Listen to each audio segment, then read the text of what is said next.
tous et bienvenue dans le podcast Hors-Jeu Capital, 110e numéro pour revenir sur toute l'actualité du Paris Saint-Germain et une actualité encore une fois un peu morose puisqu'on va débriefer un match nul du Paris Saint-Germain en Ligue 1, un partout face à Rennes au Rosen Park et très mauvaise opération des Parisiens puisque les concurrents directs ont gagné, Lille a gagné, Lyon a gagné, Monaco a gagné et donc le Paris Saint-Germain qui se retrouve à 3 points désormais de la première place. Ça paraît très très compliqué, il reste 2 journées et on va analyser tout ça avec les gens qui m'accompagnent aujourd'hui. Tout d'abord, Mousse. Comment vas-tu, Mousse? Alors, ça me fait plaisir. J'avais loupé quelques podcasts parce que j'avais des problèmes d'emploi du temps, etc. Mais je vous ai regardé. J'ai vu le très animé après la demi-finale retour Manchester City-PSG. J'ai vu l'envolée de Nicolas Puravo. Il était plus offensif que Yacine encore, je trouve. Ouais, on est à 2 doigts de nous aussi de sortir le parapluie, tu vois. Donc, bah écoute, ouais, ça va comme un lendemain, j'allais dire comme un lendemain de défaite, puisqu'on a l'impression vraiment que c'est une défaite hier soir. Ouais. Donc écoute, il reste encore une petite chance, hein, s'il y a une défaite de Lille, ce dont on a du mal à croire, mais bon, on croise les doigts, hein, sait-on jamais, mais ouais. Je ne sais pas comment est le temps chez toi, Mousse. Nous, c'est très couvert, gris à Paris. À vous, Nantes, je sais que ça fait 3 victoires d'affilée pour Nantes. Donc, est-ce qu'il y a un peu de soleil? Écoute, non, c'est pareil, c'est gris et je crois que c'est de la pluie toute la semaine, donc tu vois, pour le moral, c'est pas terrible. Ouais, pour nous, Yacine Amnet qui est avec nous également. Comment vas-tu, Yass? Salut à tous, ça va. Mais tu vois, j'allais faire la même remarque que Mousse. Quand t'as dit 1-1, je me suis dit, ah ouais, c'est vrai, il y a eu match nul finalement. Ah, tu crois qu'il y avait des défaites? Ouais. Enfin, ouais, non, mais bon. Si t'as pas Navas qui hier, hein, peut-être que tu as une défaite au final. Hein. Ouais, c'est sûr. Et enfin, pour terminer la bande, Nicolas Puravo qui est avec nous. Ça va, Nico? Salut Hugo, salut tout le monde, ça va, écoute, ça va, voilà, on va dire que ça va. Ouais. Allez. Il y a plus grave que le foot, on va dire. Allez, on va dire ça comme ça, voilà. Il y a des choses plus graves que le foot. Mais c'est sûr que le Paris Saint-Germain ne nous donne pas beaucoup de satisfaction dans cette période un peu morose. On n'a pas beaucoup de choses pour se distraire autrement que de regarder du foot à la télé. Voilà, malheureusement, ils ne nous aident pas beaucoup, nos amis parisiens. On va donc commencer par débriefer ce match hier soir, dernier match de la 36e journée de Ligue 1 entre Rennes et le Paris Saint-Germain. Un partout.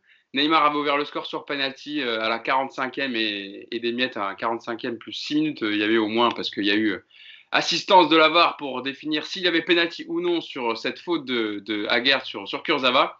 Neymar qui a ouvert le score sur penalty et puis égalisation de Serhou Guirassy de la tête à la 70e minute. Score final un partout et les incidences au classement. Lille qui a gagné 3-0 lui en ouverture de la 36e journée vendredi soir est premier solide leader avec 79 points. Paris est donc deuxième qui fait la très mauvaise opération des 4 de devant avec 76 points, donc 3 points de retard. Monaco qui a gagné 1-0 contre Reims, qui a fait le travail, est à 74 points. Lyon quatrième, pareil à 74 points. Victoire 4-1 contre Lorient pour les Lyonnais. Et donc le Paris Saint-Germain qui fait la mauvaise opération.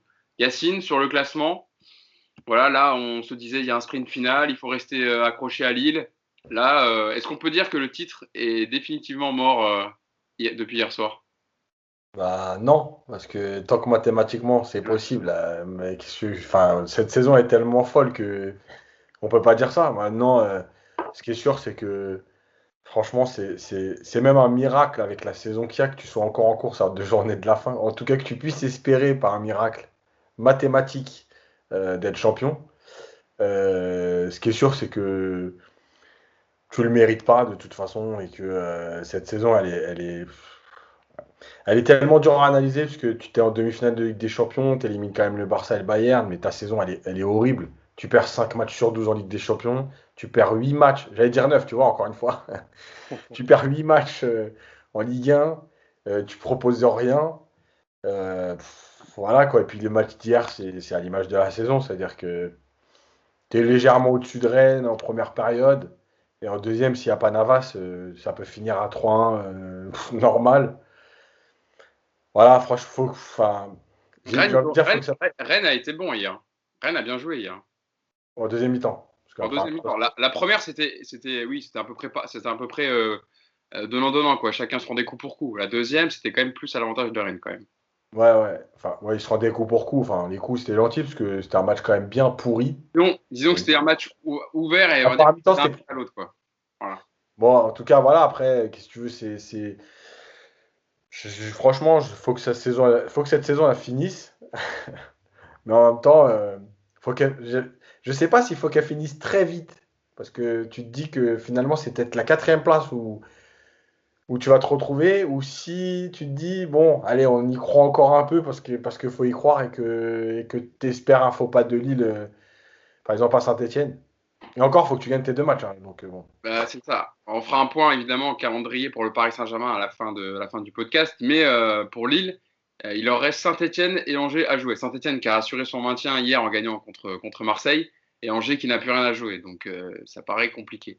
Mousse, petite stat sur ce classement-là. On fait le point après la 36e journée.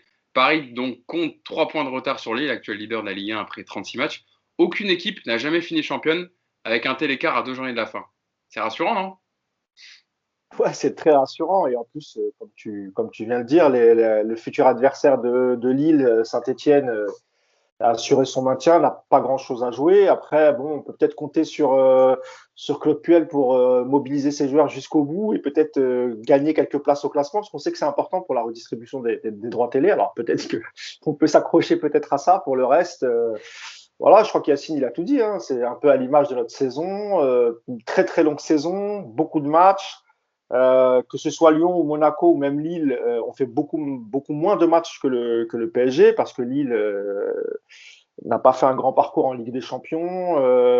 Lyon n'y était pas, Monaco non plus. Il y a sans doute beaucoup de fatigue dans une saison sans préparation, Covid, beaucoup de blessés, beaucoup de joueurs qui ont été atteints du Covid. Alors on ne peut pas retenir que ça, évidemment, sur la médiocrité de la saison du PSG, mais ça fait quand même partie du truc. Et résultat des courses, bah, on a vu un PSG fatigué. L'expulsion de Kimpembe sur le carton rouge, elle peut s'expliquer par plusieurs choses. Il y a de la fatigue, de la frustration. Il y a beaucoup de choses. Je pense que Kimpembe, lui, le titre, s'il l'a pas, ça lui restera en travers de la gorge. Je suis pas sûr que pour d'autres joueurs, ça sera c'est une grosse importance, le titre de Ligue 1. Je pense que ces 2 dernières saisons, avec le parcours en Ligue des Champions, tu as peut-être certains joueurs qui ont peut-être privilégié le fait d'aller au bout en Ligue des Champions et on a vu que certains n'ont pas tout donné en Ligue 1. Donc voilà, c'est une saison particulière. Vivement que ça se termine. On y croit évidemment encore un tout petit peu parce que cette saison, elle est tellement dingue, comme l'a dit Yacine, qu'il y a peut-être que Lille va chuter sur un accident, je ne sais pas, un but de dernière minute qu'ils prendront. En tout cas, on l'espère, mais bon. Il y a encore, comme malgré tout, un titre, une Coupe de France. Il va falloir quand même aussi essayer d'aller la chercher, cette coupe, parce qu'il restera probablement que ça. Et donc, il y a un match mercredi contre Montpellier. Faudra battre Montpellier pour aller en finale et espérer sauver la saison avec ce titre de Coupe de France. Nico, faut avoir peur au classement de Monaco et Lyon qui sont derrière. Alors j'ai dit Lyon 74 points, mais à coup de pas, c'est Lyon 73 points et Monaco 74 points. Donc 2 points. Paris est à 2 points de Monaco est à 2 points de Paris et Lyon 3 points du PSG. Monaco, il leur reste Rennes et Lens qui jouent quand même encore la course pour la Conference League. Ils sont 6e et 7e, Lens et Rennes. Et Lyon, il leur reste Nîmes et Nice. Est-ce qu'il faut avoir peur même de se faire, parce que là on parlait du premier, mais est-ce qu'il faut avoir peur aussi de derrière? Bah, de Lyon, non. Lyon, une victoire, était sûr d'être 3e. 4 points, tu es sûr d'être 2e. Si tu n'es pas capable de prendre 4 points contre Reims et Brest sur les 2 dernières journées, bah. On s'attendra à tout maintenant. Hein. Oui, enfin bon, là, tout, ouais, oui, on peut s'attendre à tout, ouais. Enfin bon, voilà, j'y crois pas. Je crois pas une seule seconde qu'on finisse pas à la 2e place. Et puis on fera pas mieux. Il est pas bon en prono, Nico. Hein. Fais attention quand même. Non, mais je suis bon en maths. En maths, je me débrouille. Non, mais par contre, Mousse, il est optimiste, mais c'est dans sa nature. Il va y croire jusqu'au bout à un but de Cazerie qui va offrir la victoire à Saint-Etienne. Mais non, c'est fini, bien sûr.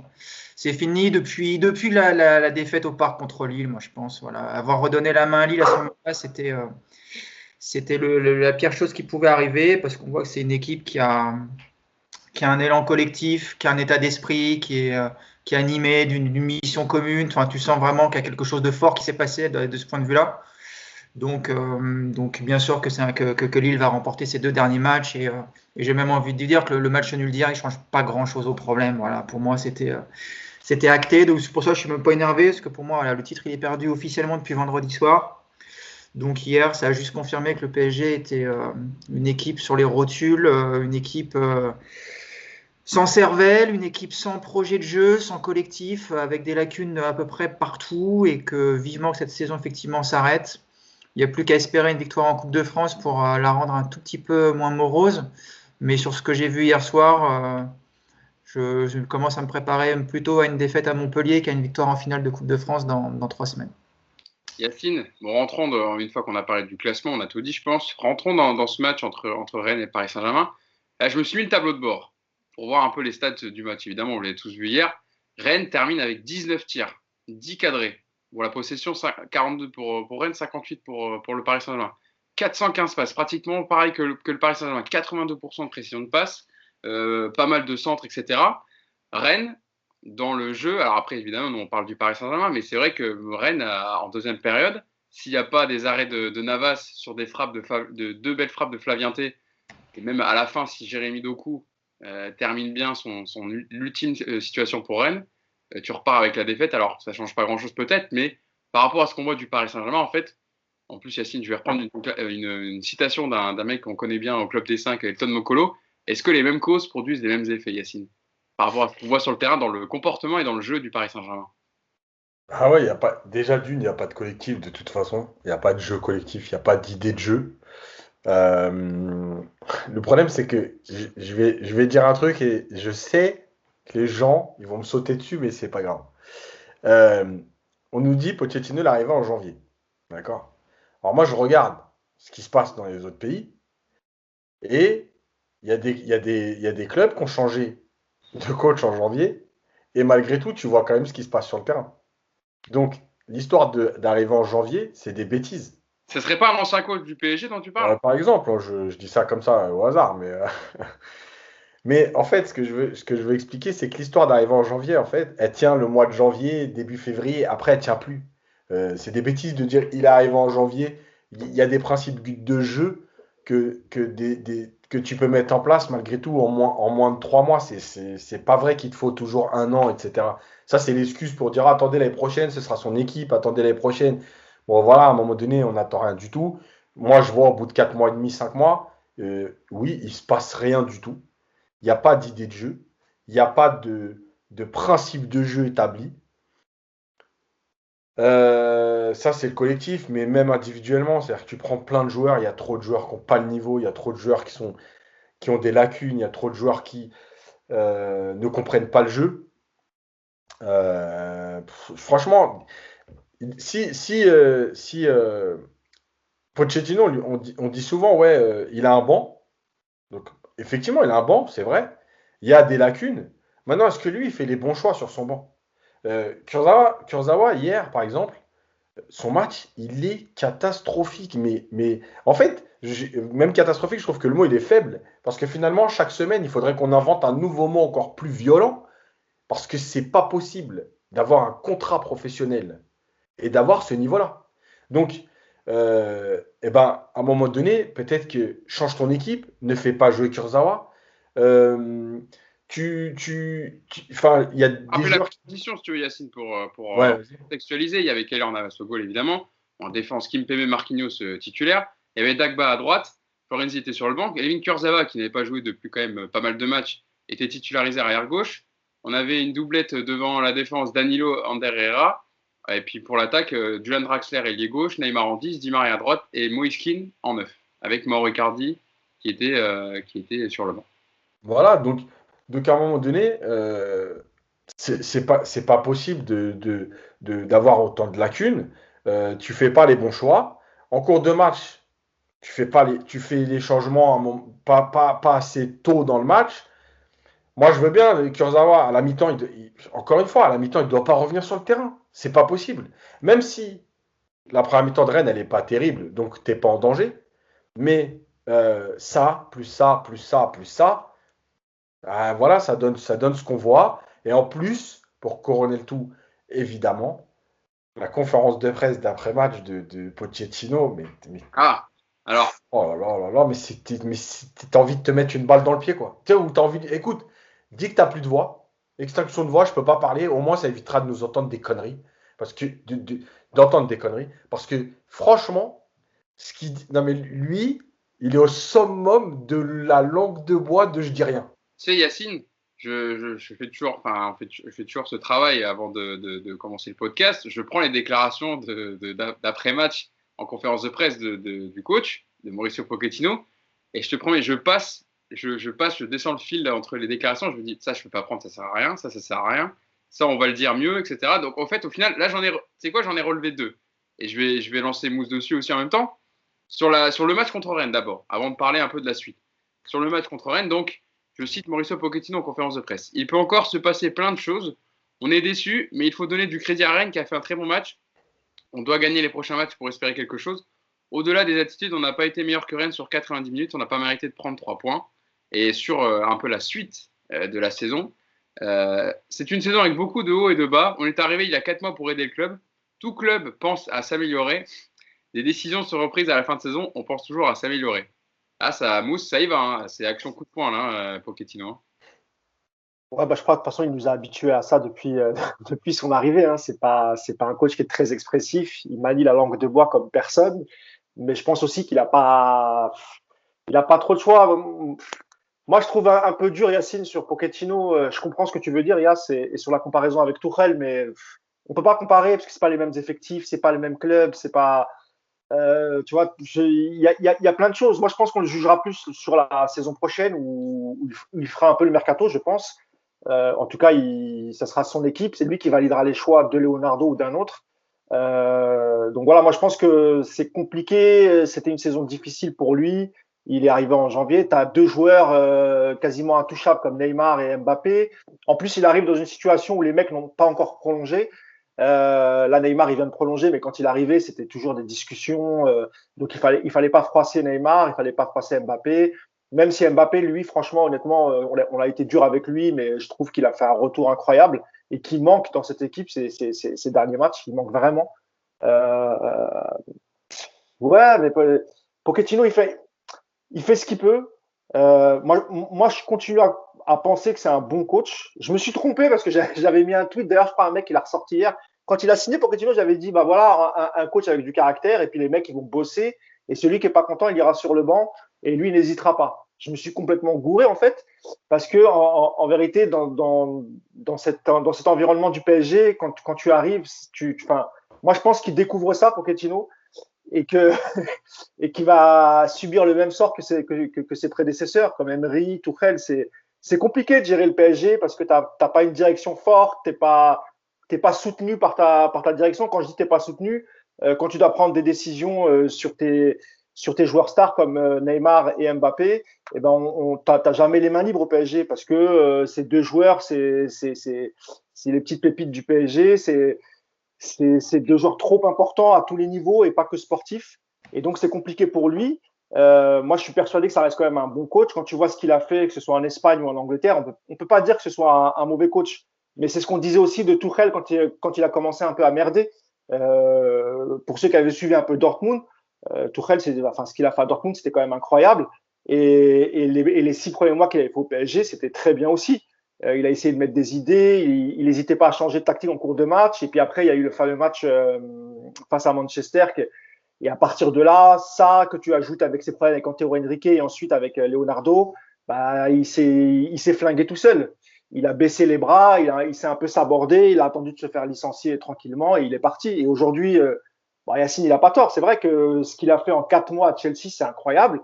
Mais encore une fois, c'est pas le même contexte, c'est pas la même direction. C'est pas du tout la même chose. Donc voilà, moi, Pochettino, je le jugerai la saison prochaine. Alors, on peut le juger évidemment sur ces 6 mois, hein, c'est quand même 6 mois, mais c'est pas, tu vois, il n'a pas choisi Florenzi, il n'a pas choisi Danilo. Voilà, il y a plein de joueurs qui sont dans l'effectif. Ce ne sont pas les choix de Pochettino. En tout cas, je ne sais pas s'il les aurait validés s'il était en poste à l'époque. Nico, juste pour préciser, avant de recevoir 1 milliard de messages, j'ai pas dit qu'il fallait garder Tuchel au moment où il a été licencié. C'est pas du tout non, je te parle juste de. Non, moi, je n'ai pas dit ça en tout cas. Pourtant, c'est pour ceux qui oui, d'accord, les connaissent. Ils vont me dire, ouais, tu voulais que votre Tourelle y parte, mais maintenant tu nous dis que Tourelle. Non, je dis juste qu'en 4 mois, quand tu vois jouer Chelsea, tu vois des choses. Voilà, c'est tout ce que j'ai dit. Mais pourquoi, Yacine? Parce que là-bas, il n'est pas obligé de faire de la politique. Il n'a pas 2 joueurs qui détruisent ton collectif. Les joueurs sont pas au-dessus de l'entraîneur. Il a 11 mecs qui bossent et tu vois que tu peux établir un plan de jeu quand tu as 11 joueurs qui respectent une idée de jeu. Donc, l'histoire des principes de jeu, où il te faut 8 mois, c'est pas vrai. En fait, c'est une question de politique de club, Ah oui, c'est ça. etc. Moi, Voilà, c'est moi, pour ça que je dis, tactiquement, on voit rien. Et l'histoire des 4 mois, pour moi, ça tient pas la route. Voilà, c'est tout. Après, Après, Tuchel, il passe derrière un coach qui était complètement inexpérimenté aussi, tu vois. Donc, c'était peut-être plus facile de reconstruire sur cette base-là que Pochettino après Tuchel, parce que, encore une fois, Tuchel, c'est pas que c'est un mauvais coach. Mais au PSG, voilà, il avait complètement baissé les bras. Il était dans une sorte de confrontation avec la direction sportive et il a même parfois fait des compositions uniquement pour emmerder son directeur sportif. Et encore une fois, à Chelsea, il n'est pas du tout dans cet environnement. Il l'a dit après la qualification, entre les lignes, c'est ce qu'on a pu comprendre en fait.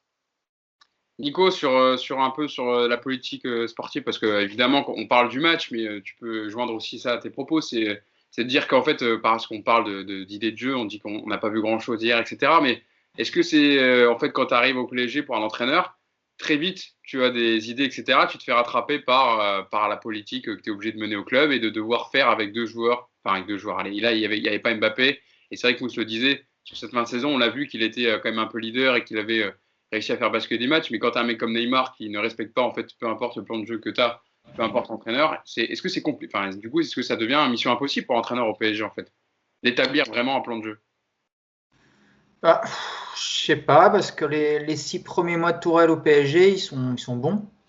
Il y a, il y a déjà des bons résultats, et puis surtout, il y a une idée du football qui se met en place, il y a des principes qui se développent de manière assez intéressante, et moi je trouve que cette équipe-là, quand tu veux la faire travailler dans un sens, ça marche, Tourelle l'a prouvé. Après, sur la durée, effectivement, il n'a pas réussi à maintenir ça. Euh, à la fois à cause des joueurs qui étaient peut-être effectivement pas des joueurs adaptés à ça, mais aussi à cause de lui, parce que je vous rappelle que vous le savez aussi bien que moi, qu'après la victoire de Manchester, Tourelle a compris qu'on n'attendait pas sur le beau jeu, mais sur les résultats. Et donc il a sacrifié, je pense, beaucoup de ses idées pour aller vers une tactique simpliste qui permettait de mettre en valeur ces deux stars. Et puis, il a renoncé à quasiment tous les principes. Donc, ce qu'on voit aujourd'hui du PSG, à savoir pas grand-chose, Tourelle, il y a 18 mois qui sont pour lui. Les 18 derniers mois de Tourelle au PSG, c'est quand même l'équipe qu'il a mise en place et qu'on voit encore aujourd'hui. Après, Pochettino, là où je comprends pas, c'est qu'effectivement, depuis qu'il est arrivé, il n'y a rien qui a changé. Alors, il n'y a rien qui a changé dans le jeu en lui-même, j'ai envie de dire. Bon, Yas connaît mieux que moi cette partie du coaching, mais j'ai envie de dire, bon, voilà, il arrive dans une équipe décimée, fatiguée, avec une saison particulière, et donc il n'arrive pas à les faire travailler tactiquement parce qu'il n'a pas le temps et qu'il n'a pas les moyens. Ça, je peux l'entendre, et je pense que c'est même un argument qui doit s'entendre. Par contre, là, moi, je ne comprends pas, c'est que l'état d'esprit de cette équipe n'a absolument pas changé. C'est-à-dire que tu as un nouveau coach qui est arrivé, on était tous à dire comme toi, Mousse, que ça y est, ils allaient bosser, que ça allait filer droit au moins pendant quelques temps, qu'il va y avoir un nouvel élan. En fait, il n'y a rien. Il n'y a rien. C'est une équipe qui est morte, il n'y a pas d'âme. Quand vous voyez la différence avec ce que propose Lille en termes de vie de groupe, en termes de mission commune, tu sens vraiment de l'entraîneur à tous les joueurs, tu sens vraiment un groupe habité par quelque chose. Le PSG, il est habité par rien. Il n'y a rien dans cette équipe. C'est une équipe de morts-vivants. Donc moi, je veux bien que le côté physique soit mis en avant parce qu'il existe, mais ça ne peut pas justifier tout ce qu'on voit. Ça ne peut absolument pas justifier ça. Et moi, je suis déçu de Pochettino par rapport à ça parce qu'effectivement, je pensais qu'il allait apporter un nouveau souffle quelque part dans ce groupe.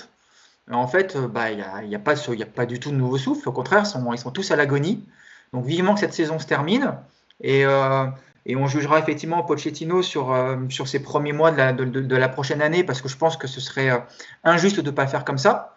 Mais si il ne redresse pas la barre très vite en termes d'attitude, en termes de comportement, en termes de jeu, en termes de tout ce qu'on attend du PSG, Pochettino va pas faire long feu au PSG si on voit ça encore 6 mois l'année prochaine, ça c'est certain.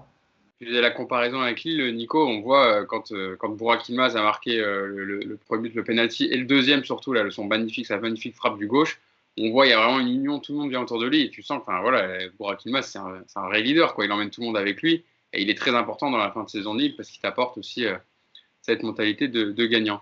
Une déclaration quand même de Marquinhos, qui est plus sincère et honnête, on va dire, Yacine, que Pochettino, et je te ferai réagir dessus.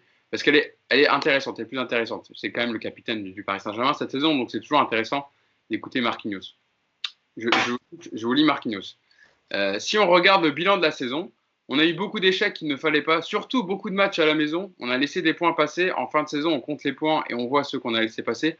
On va jouer ce qu'il nous reste à jouer. On a une Coupe de France à aller chercher et le championnat pour continuer à mettre la pression à Lille pour qu'il fasse un faux pas. Il faut bien parler dans la semaine. C'est inadmissible de laisser des points comme ça quand on est le Paris Saint-Germain. Ça peut arriver une fois, deux fois, mais ça commence à faire beaucoup. Il faut être sincère. Ce n'est pas notre meilleure saison. On n'était pas très costaud. Il faut faire beaucoup mieux dans cette fin de saison et commencer par bien se parler pour la semaine prochaine.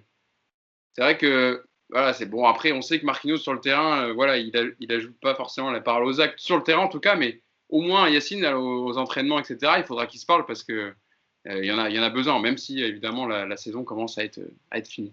Mais Marquinhos, en fait, il lui manque que ça. Il lui manque sur le terrain d'être capable, un peu à la manière d'un Ramos, de Peut-être traduire ce qu'il dit en. ouais, et puis voilà, de reprendre les joueurs et quels qu'ils soient. C'est-à-dire que c'est pas une question de Bakker ou de Dagba ou de Neymar. Si c'est à Neymar que tu dois dire un truc, et ben c'est à Neymar. Voilà, il lui manque que ça. Parce qu'effectivement, dans toutes ses analyses, dans toutes ses déclarations d'après-match, en général, il est très juste, il est très lucide. Voilà, il lui manque que ça. Et c'est vrai que si il y en a beaucoup qui devraient s'inspirer de son état d'esprit à lui, parce qu'en tout cas, lui, il se cache jamais et il est toujours à fond. Voilà, donc, enfin, il manque, ouais, il lui manque un peu peut-être de statut par rapport aux autres. Voilà, peut-être qu'il est dans sa tête encore en dessous et qu'il y en a certains à qui il peut pas dire ce qu'il veut. Et je pense que ça fait 8 ans qu'il est au club, Yacine. ouais, mais je veux dire, quand on te fait comprendre que Neymar et Mbappé, c'était deux têtes d'affiche, c'était stars, c'est ceci, c'est cela. Peut-être que lui, il se dit, bon, bah ok, c'est des joueurs à qui on peut rien dire de toute façon. Donc voilà, et je pense que ça manque. Parce que je pense aussi que c'est la vie d'un vestiaire, d'un club, d'une équipe. Eux aussi, ils ont besoin de se faire reprendre. Et comme on a des coachs qui ne sont pas capables, à un moment donné, ça doit venir des joueurs. Voilà. Moi, je répète ce que je dis semaine après semaine. Moi, quand je vois Neymar essayer de dribbler 14 joueurs, moi, si je suis son partenaire, à un moment donné, je lui dis, mais arrête, moi, je suis pas ton chien, je vais pas courir pour te récupérer les ballons et que toi, tu fasses ton cinéma. Voilà. Puis personne lui dit, pourquoi vous voulez que ça change? Le coach lui dit rien, les joueurs lui disent rien. Mais qu'il a raison. Que dire sur le reste du match, Mousse parce qu'on a parlé un peu du match, etc. Mais on a un sujet Neymar, évidemment. On va parler de Neymar après parce qu'on englobera, on parlera déjà de son match, puis aussi de sa prolongation. Que dire d'autre pour occulter le fait que voilà, Neymar a fait un match, je peux le dire, exécrable hier au Rosenpark sur l'ensemble du match. Tu vois, est-ce qu'il y a quelque chose qui t'a choqué plus qu'une autre par rapport à la mentalité des joueurs ou peut-être le carton rouge de Kimpembe encore qui, à l'image des Parisiens un peu cette saison, dès que le score leur échappe un peu, qui font preuve de nervosité et qui souvent prennent des cartons rouges en fin de match? Non, bon, en fait, sur le début de la première mi-temps, j'avais un petit peu d'espoir allez, même sur la première mi-temps. C'est vrai que c'est plus la deuxième mi-temps qui a posé problème. Sur la première mi-temps, on a vu quelques trucs. On a essayé, Neymar, par un coup, il a essayé de temps en temps. C'était pas suffisant, évidemment, mais sur la première mi-temps, j'ai envie de te dire, c'était un match, j'allais dire sérieux, mais enfin, tu vois ce que je veux dire, quoi. C'était pas un grand match, mais ils ont pas non plus fait n'importe quoi. Et puis après, en deuxième mi-temps, tu comprends pas pourquoi ils ont lâché comme ça. C'est incroyable. Revenir sur un joueur ou un autre, évidemment, Kurzawa, ça a été très compliqué. Il a souffert face à, comment il s'appelle le jeune attaquant? C'est Doku? Doku. Jérémy. Jérémy Doku. Qui a été très bon d'ailleurs. Qui a été très bon et pour l'instant progressé, etc. dans les derniers 25 mètres, mais en termes d'élimination et de dribble, c'est quand même assez fort pour son âge. Ouais, donc voilà, il a souffert face à ça. Neymar en deuxième mi-temps, c'est le Neymar qu'on déteste, hein, celui qui va absolument prendre le jeu à son compte, mais il le fait mal parce qu'il le fait de manière personnelle et qu'il cherche pas forcément ses partenaires. Même quand parfois ils sont démarqués, il a trop insisté à passer dans l'axe, il a perdu un nombre incalculable de ballons. Et ensuite, en plus, quand il les perd, il va pas forcément essayer d'aller récupérer. Sur les autres, Kimpembe, comme je te l'ai dit, je pense qu'il y a beaucoup de fatigue, beaucoup de frustration, et que peut-être que lui aussi, on a ras-le-bol de faire beaucoup d'efforts avec Marquinhos et de voir les mecs devant pas trop se bouger. Donc je pense que c'était un tacle par dépit.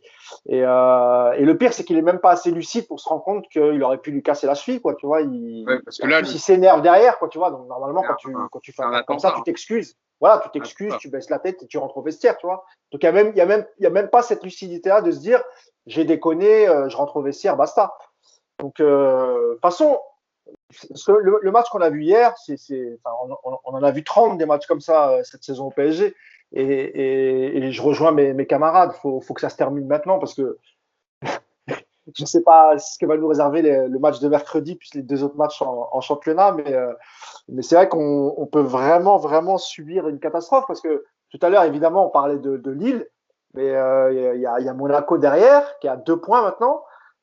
Si tu perds encore un match, le gagne, il passe devant toi. Tu peux vraiment, on peut vraiment parler d'accident industriel si tu fais 2 faux pas et que les autres derrière en profitent.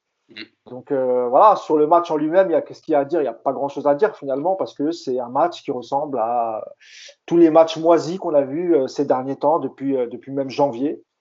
Et puis voilà, c'est ce qui a amené à ça, au fait d'être 2e, peut-être même 3e, peut-être 4e, on ne sait pas. Marquinhos dit il faut qu'on se parle, mais c'est des trucs qu'on a tout le temps entendu après ce genre de match, que ce soit lui ou un autre. Donc oui, parlez-vous, mais il faut aussi parler sur le terrain, quoi. Il y a un moment, voilà, tu as un titre à aller chercher, c'est un championnat. Il faut respecter. Quand tu vois les supporters ce qu'ils donnent en Ligue des Champions, quand ils vont les chercher à l'hôtel, qu'ils les accompagnent, qu'ils leur donnent tout le temps de la force, etc., tu as l'impression que tu n'en as pas beaucoup qui réalisent quand même que tu es au Paris Saint-Germain, que tu as des supporters extraordinaires. Et à côté de ça, tu fais rien, tu fais pas d'effort. Puis Neymar hier, il a dû rentrer chez lui, il a dû se taper sa partie de poker. Je suis pas sûr que lui soit déprimé. Moi, il y a une image qui m'a fait un peu mal. C'était à la fin du match, c'est Marquinhos, voilà, qui est à terre, à genoux, il est complètement dépité. Voilà, moi je pense qu'il souffre. Il y a des joueurs du PSG qui souffrent de cette situation. Puis t'en as d'autres, t'as l'impression que ouais, c'est pas trop leur problème, quoi. Il y a une stat d'ailleurs, je vous la donne quand même sur les cartons rouges, Mousse, de fin de match. Paris a reçu 7 cartons rouges en Ligue 1 cette saison. Seul Lyon, avec 10, et Marseille à 9 font plus. Et 6 des 7 exclusions ont eu lieu lors des 10 dernières minutes. Donc ceci aussi explique un peu cela. Nico, on peut passer à Neymar, à moins que tu veuilles revenir un peu sur l'ensemble du match, mais je pense qu'on a un peu près dit tout ce qu'on voulait dire. Ouais, bah, moi je trouve encore une fois effectivement que tu as une équipe aujourd'hui avec des défaillances dans tous les domaines.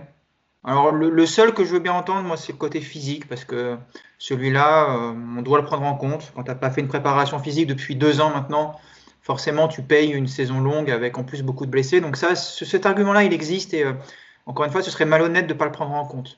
Mais il n'explique pas tout. Et il n'explique pas la nullité individuelle de certains joueurs. Et ça, malheureusement, fatigués ou pas, ils seront toujours nuls, hein. Donc ça, c'est quelque chose qui est un vrai problème. Tu as des joueurs qui n'ont pas le niveau et il va vraiment falloir faire le ménage. Après, tu as cet aspect mental, moi c'est pareil, je refuse de l'associer au côté physique, même si je veux bien entendre ça, mais pour moi c'est une fausse excuse. Voilà. Quand tu découpilles aussi souvent, ce qu'a fait Kimpembe hier, pour moi c'est juste, c'est vraiment grotesque. Voilà. C'est l'image de cette équipe. Non seulement ils sont mauvais, mais en plus ils ne savent pas perdre avec dignité.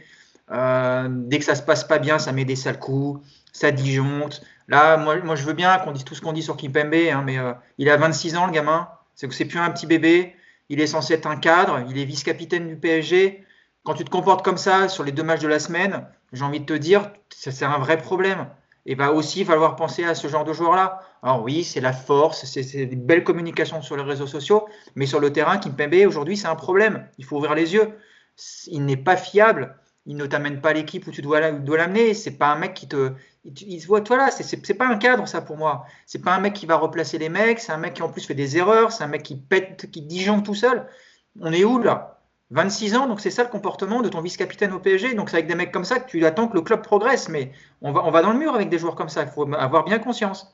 Et puis collectivement, encore une fois, et on en a déjà parlé, donc je ne vais pas revenir dedans, mais tu peux pas avoir une équipe avec autant de joueurs de qualité avec le ballon, parce qu'il y en a malgré tout, même s'ils ne sont pas nombreux, mais il y en a encore quelques-uns, mais avec aussi peu d'idées de jeu collectives. Ce n'est pas possible à ce niveau-là. J'ai l'impression que le PSG est revenu 10 ans en arrière. Je n'ai pas souvenir Je l'ai mis hier, d'un PSG aussi faible, tactiquement, individuellement. Et hier, en rigolant, je disais, mais mettons dans cette équipe des Chantômes, des Bourillon, des Pancrates. Est-ce qu'ils auraient fait tâche hier? La vérité, c'est que non. Ces mecs-là n'auraient pas fait tâche hier. Et ça, c'est dramatique pour le projet du PSG. Parce que 10 ans après l'arrivée de QSI, voilà aujourd'hui l'état collectif de cette équipe. On est au niveau 0. Il n'y a rien. C'est le néant. Donc le chantier, il est monstrueux. Et le souci, et on va arriver maintenant sur le fabuleux dossier des prolongations, c'est qu'il faudrait orienter une direction sportive sur un nouveau projet. Il faudrait prendre des choix forts. Sauf que les premières décisions qui ont été prises là cette semaine, ça te confirme juste une chose, c'est que le PSG va continuer dans cette voie-là, que s'ils peuvent signer Messi, ils vont évidemment le faire, et que les gens qui s'attendent à voir un PSG sur le modèle d'un City ou du Bayern avec une institution forte et un club basé sur du collectif, ça n'arrivera pas au PSG, ça n'arrivera peut-être même jamais tant que le Qatar sera là, parce que cette équipe n'apprend pas de cette équipe dirigeante n'apprend pas de ses erreurs et surtout ne voit pas aujourd'hui vers quoi il faut aller pour progresser. Et à partir du moment où tu vas t'entêter dans cette politique sportive, il n'y a rien qui va changer. Il n'y a rien qui va changer. Yacine, je te voyais acquiescer aux propos de Nico. Alors évidemment, tu peux réagir sur ce que disait Nico sur un peu la politique sportive, mais tu peux englober aussi avec Neymar, parce que je disais on va passer sur Neymar. Alors, au-delà de son match, Mousse en a déjà aussi un peu parlé, où il a marqué le but sur penalty, mais c'est à peu près tout. Hein, sinon, c'était quand même proche du néant, notamment en deuxième période. Il n'a jamais été dans le ton du match, on va dire, qui était plutôt ouvert, hein, qui aurait pu correspondre à ses qualités avec de la transition, etc. Mais c'est souvent trompé dans ses choix. Il a oublié de servir. J'ai quelques images en tête, Draxler et Di Maria qui a été pas mal démarqués. Il a perdu un nombre, mais même en première période, je sais pas. J'ai cherché la stat, j'ai pas trouvé le nombre de ballons qu'a perdu Neymar par des mauvaises passes ou par des mauvais choix. De quoi, Mousse? Ah, je dis c'est incroyable le nombre. Je l'ai dit tout à l'heure, il en a perdu trop. Et... Même des passes faciles. Enfin, il a été, pour moi, il a été exaspérant. Yacine, est-ce que tu es sur la même longueur d'onde? À la mi-temps, il avait déjà perdu 20 ballons. Alors, ouais, c'est ça, mais j'avais pas sur l'ensemble. À la mi-temps. Ouais. 20 ballons en une période, c'est énorme pour un joueur. On va pas être loin des 40 à la fin du match. Ouais, franchement. Vous voulez la stat? Allez. 30 ballons perdus pour Neymar. Ah bah. Un tiers. 90 ballons touchés, 30 perdus. C'est énorme. La vérité, si c'est pas Neymar, Pochettino le sort. N'importe quel entraîneur à la mi-temps, tu as un joueur qui perd 30 ballons. Je ne vois pas quel entraîneur, 20 ballons pardon, à la mi-temps et 30 en tout, mais 20 à la mi-temps, c'est énorme, t'imagines?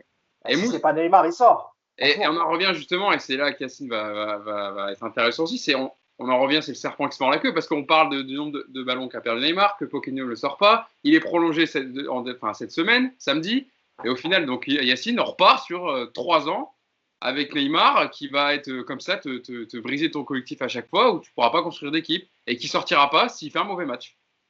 Ben ouais, comme on l'a dit depuis des semaines et des mois, il y a une vidéo qui tourne sur Twitter sur son match à City. C'est-à-dire que c'est pas seulement sur les ballons perdus, c'est sur les mauvais choix, etc. Elle est à voir parce qu'elle est très significative de ce qu'est Neymar aujourd'hui. Moi, ce qui me fait rigoler, c'est que et c'est la discussion qu'il y a entre les supporters parisiens, et c'est là qu'on voit la différence, je pense, de culture et de génération, parce que en voyant les tweets, je pense qu'on se rend compte vite fait de la génération aussi. On nous explique que, alors Neymar, il n'est pas prêt physiquement. Alors déjà, j'aimerais savoir pourquoi. Parce que quand même, lui, c'est quand même un des ceux qui a le moins joué. Donc déjà. Que Neymar, il peut pas donner le ballon. C'est normal. Autour de lui, ils sont tous nuls. Donc en fait, Neymar, là, on est en train de parler du PSG. Hein. Donc on est en train de parler d'un club de quartier où il y a un mec qui est plus fort que les autres et il dit je vous donne pas la balle, vous êtes nuls. Donc moi je dribble tout le monde. Non mais attendez, mais dans quel monde vous vivez les mecs? Non mais vous êtes des fous je crois. Le mec est payé 30 millions d'euros par an pour jouer au football. Autour de lui, alors qui est 1, 2 ou 3 joueurs vraiment horribles, il n'y a pas de problème. Mais il n'y en a pas 11. Ensuite, on ne lui demande pas de dire je vais jouer tout seul parce que vous êtes nuls. Au moins, dans un premier temps en tout cas, respecte le jeu. Voilà. Respecte le jeu parce qu'en fait, les gens, tu vois, c'est facile dans le foot, ce qui est bien, c'est que tu peux tout dire et son contraire, comme ça, c'est parfait pour tout le monde. Il y en a qui vont te dire, Neymar, il ne joue pas avec les autres parce qu'ils sont nuls. Et ben moi, en tant qu'entraîneur, je vais te dire, Neymar, il joue pas avec les autres parce qu'ils pensent qu'ils sont nuls, mais les autres, en fait, ils ne lui proposent plus rien parce qu'ils savent qu'ils vont pas recevoir le ballon. Voilà. Et ben ouais, ben alors c'est qui a raison? Voilà, moi je sais pas. Est-ce que c'est moi ou est-ce que c'est. Keane hier, c'est un peu l'exemple. Hein. Keane, il a fait Exactement. quelques appels et puis au bout d'un Bien sûr. moment, ben voilà, Je il a redis. arrêté d'en faire. Quoi, tu vois. Je Quand redis. il fait 4-5 courses, etc. C'est vrai qu'il y a plusieurs exemples dans le match, hein, on pourrait revenir dessus, mais où Neymar le sert pas, etc. Et il revient derrière et il se fait rattraper par un René. Il y en a eu je sais pas combien en première période, des situations comme ça. Donc, En je fait, il veut redis. jouer qu'avec Di Maria ou avec Mbappé. Ouais, et encore. Et encore, ouais. Donc je redis ce que je dis à chaque fois. Oui, par exemple, Keane qui fait des appels. Bah, malheureusement, c'est ton métier et tu dois continuer à faire les appels même si tu n'es pas servi. Mais humainement, je comprends que quand tu as fait 4, 5, 6 appels et que le mec t'a vu, parce qu'en plus on sait qu'il l'a vu, c'est pas comme si c'était Bien sûr. un joueur qui a la tête dans le ballon et qui voit rien. Il l'a vu. Il a toujours la tête levée, Neymar, donc il voit les autres. Hein. Qu'il ne te donne pas le ballon. Oui, je comprends qu'à un moment donné, tu dis je ne vais pas faire l'appel. Donc, le problème de tout ça, c'est que les joueurs qui font plus les appels, ça ne crée donc plus de fausses pistes, ça ne crée plus de mouvement. Donc Neymar, au lieu de se retrouver avec du mouvement autour de lui, se retrouve avec 3 joueurs de Rennes qui peuvent s'occuper de lui parce qu'autour ça bouge plus, et ainsi de suite. Donc vous prenez le problème dans le sens que vous avez envie. Aujourd'hui, sur un terrain de foot, Neymar est un très très très gros problème. Et c'est pas la peine, encore une fois, de nous dire ah, si vous avez qualifié contre. Mais non, mais en fait, il aurait juste fait son métier. Voilà. Et son métier, quand tu t'appelles Neymar, tu sais, là, j'en parlais hier avec un ancien joueur pro et tout. Et en fait, Neymar, je sais pas si on se rend compte que ça devrait être le joueur le plus aimé aujourd'hui. C'est-à-dire que techniquement, footballistiquement, euh, dans l'élégance, dans la variété de dribbles et tout, c'est un joueur exceptionnel. C'est un joueur qu'on arrive à être détesté par une partie de ses propres supporters. Mais il y a 4 ans, quand il est arrivé, s'il y a quelqu'un qui t'avait dit, toi, tu es supporter du PSG, mais dans 2 ans, tu vas le détester, Neymar. Mais tu aurais dit, mais de quoi tu me parles, toi? C'est fou. De quoi tu me parles? Tu C'est sais qui c'est Neymar? Et là, aujourd'hui, 4 ans après, tu es en train de te dire, il a prolongé, et tu es en train de te poser la question pour ceux qui se la posent encore et d'autres qui ne se la posent plus. Mais en fait, il fallait le dégager. Mais tu te rends compte de ce qu'on est en train de dire? Et tu as raison de dire ça, Yacine, parce que moi-même, quand le PSG, donc le club, a officialisé la prolongation de contrat samedi de 3 années supplémentaires, donc maintenant Neymar est désormais lié au club de la capitale au 30 juin 2025, Mousse. Moi-même, j'étais, comment je pourrais décrire ce sentiment? J'étais, Partagé. hein? Bah, Partagé. ouais, j'aurais préféré que Paris vende Neymar. Alors que je devrais pas me dire ça, c'est pas possible de se dire on veut que Neymar parte du PSG, mais Yacine a raison, à l'heure actuelle, avec ce qu'on voit de ses prestations et ce qu'il a ramené au PSG, on va dire sportivement parlant. J'ai même une stat hein, sur les nombres de matchs que Neymar, le bilan de Neymar au PSG. 112 matchs joués sur 211. C'est-à-dire qu'il a joué que 53% des matchs. Et vous vous rendez compte par rapport à l'investissement? Et moi, j'étais pas déçu, mais pas content, quoi. Voilà, j'étais pas content, j'étais énervé de la prolongation. Alors que je devrais pas, Yacine a tout dit sur Neymar, je devrais pas. Mais Mousse, c'est vrai que je pense qu'on a eu un peu le sentiment aussi là de se dire, on a été, il y a un très bon article de Yacine et aussi de Nico sur Neymar par rapport à ce que devait faire le Paris Saint-Germain en termes de politique sportive sur le site de Paris United. Et je me disais, bon, si nous, on est capable de faire ces constats-là, bon, ils doivent le savoir aussi, mais Mousse, est-ce que aussi il y a la Coupe du Monde au Qatar en 2022 et le PSG ne peut pas se passer de l'image de Neymar dans ses contrats publicitaires à l'international? Est-ce que ça joue aussi ça? Ouais, il y a évidemment cet argument, oui, ça c'est vrai, mais il y a aussi l'argument du fair play financier entre guillemets, parce que ça te permet aussi dans l'amortissement du transfert de passer de 40 millions par saison à 8 millions, je crois, parce que tu rallonges le contrat de 3 ans. Donc là-dessus, évidemment, c'est plutôt bien joué. Mais sportivement parlant, en effet, moi, je suis un peu comme vous. C'est-à-dire que on a tous attendu de voir la réponse de Neymar s'il allait prolonger ou pas. Et puis, une fois qu'on a appris qu'il avait prolongé, il y a un sentiment mitigé parce que tu te dis, d'un côté, tu te dis, OK, ce qu'il a montré face au Bayern, c'était incroyable. Même en phase de poule, parfois, sur certains matchs, il a fait des matchs incroyables. Il y a eu Manchester, il y a eu Liverpool, il y a eu plein de matchs où vraiment il a été très, très bon. Donc, tu te dis, bon, d'un côté, tu es un peu content parce que tu as ce joueur-là dans ton effectif. et tu sais que c'est un joueur qui peut faire la différence. Et puis, de l'autre côté de la balance, tu as tous les matchs où, comme hier, il a joué tout seul, où il a ce côté énervant, on dirait un peu un enfant gâté. Quand ça tourne pas dans son sens, il essaye toujours, enfin, ça lui prend la tête, donc du coup, il va essayer de provoquer un joueur ou deux.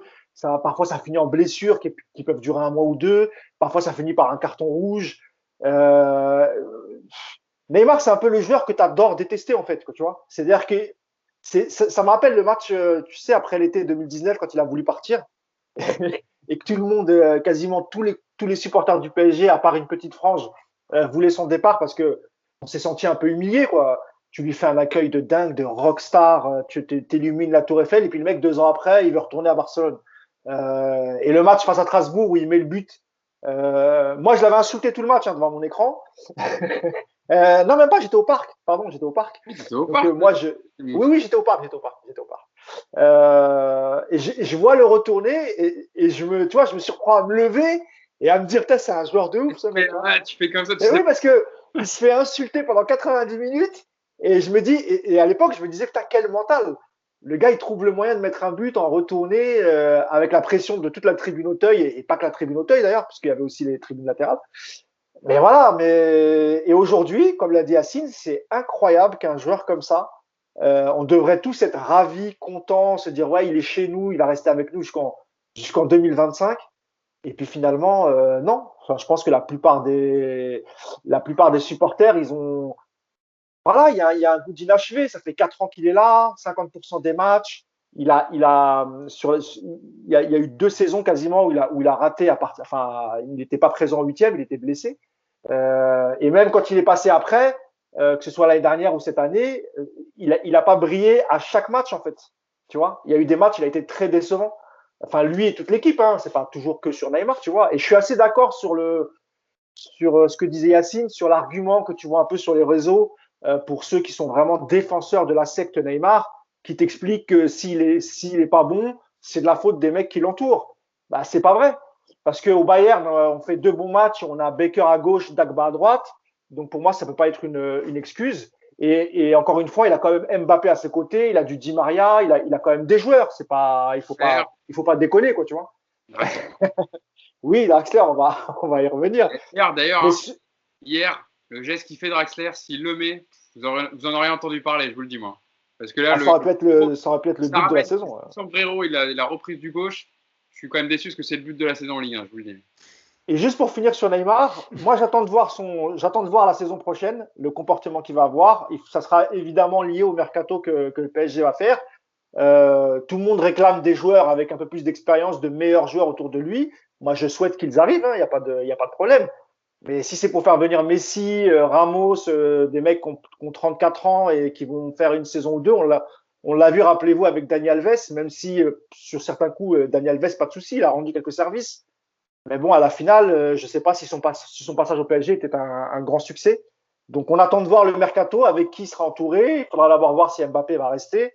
Moi, plus le temps passe et moins j'y crois. Moins j'y crois. Et puis, la perte du titre cette saison, ça peut encore faire, ça peut être encore pire dans l'esprit d'Mbappé. Donc, écoute, sur Neymar, je suis ni content ni mécontent qu'il prolonge. Il est là. Et j'attends de voir. Pour moi, en tout cas, ce qu'il a fait depuis 4 ans, c'est pas suffisant. Ça, c'est clair. On aura le temps de faire des podcasts sur le mercato d'été, évidemment, ce qui va être alimenté. Mais au moins, Nico, je vais te demander ton sentiment, un peu si tu partages le même sentiment que Yacine, Mousse et moi, sur le dossier Neymar, sur la prolongation. Mais au moins, on a plus de feuilleton pour cet été avec Barcelone pour Neymar. C'est au moins ça, vous me direz. On ne sera pas. Si tu as prolongé, même j'ai vu que la presse catalane était dégoûtée par l'attitude de Neymar, qui se serait servi du Barça pour prolonger, patati patata. Bon, bref, on s'en fout. Mais au moins, ça devrait être enterré, au moins les rumeurs sur Neymar, un possible retour à Barcelone. Nico. Ça sera Mbappé le feuilleton. Ouais, ça va être. Bon, il n'y en aura qu'un au moins sur les deux, quoi. Nico, sur ton sentiment par rapport à cette prolongation de contrat pour Neymar. Il y a besoin vraiment? Oui, il y a besoin. Oui. J'ai pas trop changé d'idée depuis la semaine dernière. Non, mais là, comme c'est officialisé, c'est pour ça que. Oui, alors déjà, on va mettre les choses sur un quart sur table. Il y a combien de clubs aujourd'hui qui a envie de lâcher 35 millions d'euros sur Neymar de salaire? Aucun. Il n'y a aucun club aujourd'hui en Europe qui s'est dit de manière raisonnable, tiens, si on prenait Neymar à 35 millions, ça peut être une bonne opération pour nous, il va nous faire du bien. Aucun club. Parce que collectivement, tu sais qu'il va te planter ton équipe si elle est en train de tourner. Et après, pour le reste, je suis même pas sûr qu'en termes d'image, des clubs comme City ou le Bayern, ils gagneraient à avoir un mec comme Neymar. J'ai même plutôt l'impression que ça leur ferait plus de mal que de bien. Donc déjà, il n'y a que le PSG qui est assez con pour lâcher autant de pognon sur ce mec-là. Pas de problème, continuons. On va vendre des maillots, l'émir il va être content. Déjà, ça c'est le point positif. Après, sportivement, je maintiens ce que je dis la semaine dernière. Neymar, c'est un joueur qu'on a payé une fortune, qui nous plombe les finances, qui joue à mi-temps. Donc évidemment que lui, il est content de prolonger. Je le serais également à sa place. Travailler la moitié de la semaine pour prendre autant de pognon, moi je serais ravi de le faire. Après, il n'y a rien qui va changer avec Neymar au niveau du terrain. Là, je peux vous l'affirmer. Parce que Neymar est plus grand que le PSG. Et à partir de là, à partir de ce constat qui est tout con, tu te rends compte que tu n'avanceras nulle part avec lui. Il y avait qu'un joueur qui était comme lui avant, dans l'ère QSI, c'était Ibrahimovic. Quand Ibra il arrive au PSG, c'est le roi. Le mec, il est au-dessus de tout. Tu vois que le club lui mange dans la main et qu'il peut tout avoir. Sauf qu'Ibra, il a un comportement, il a une exigence avec lui-même, avec les autres. Et je pense qu'Ibra t'a fait franchir un palier très important.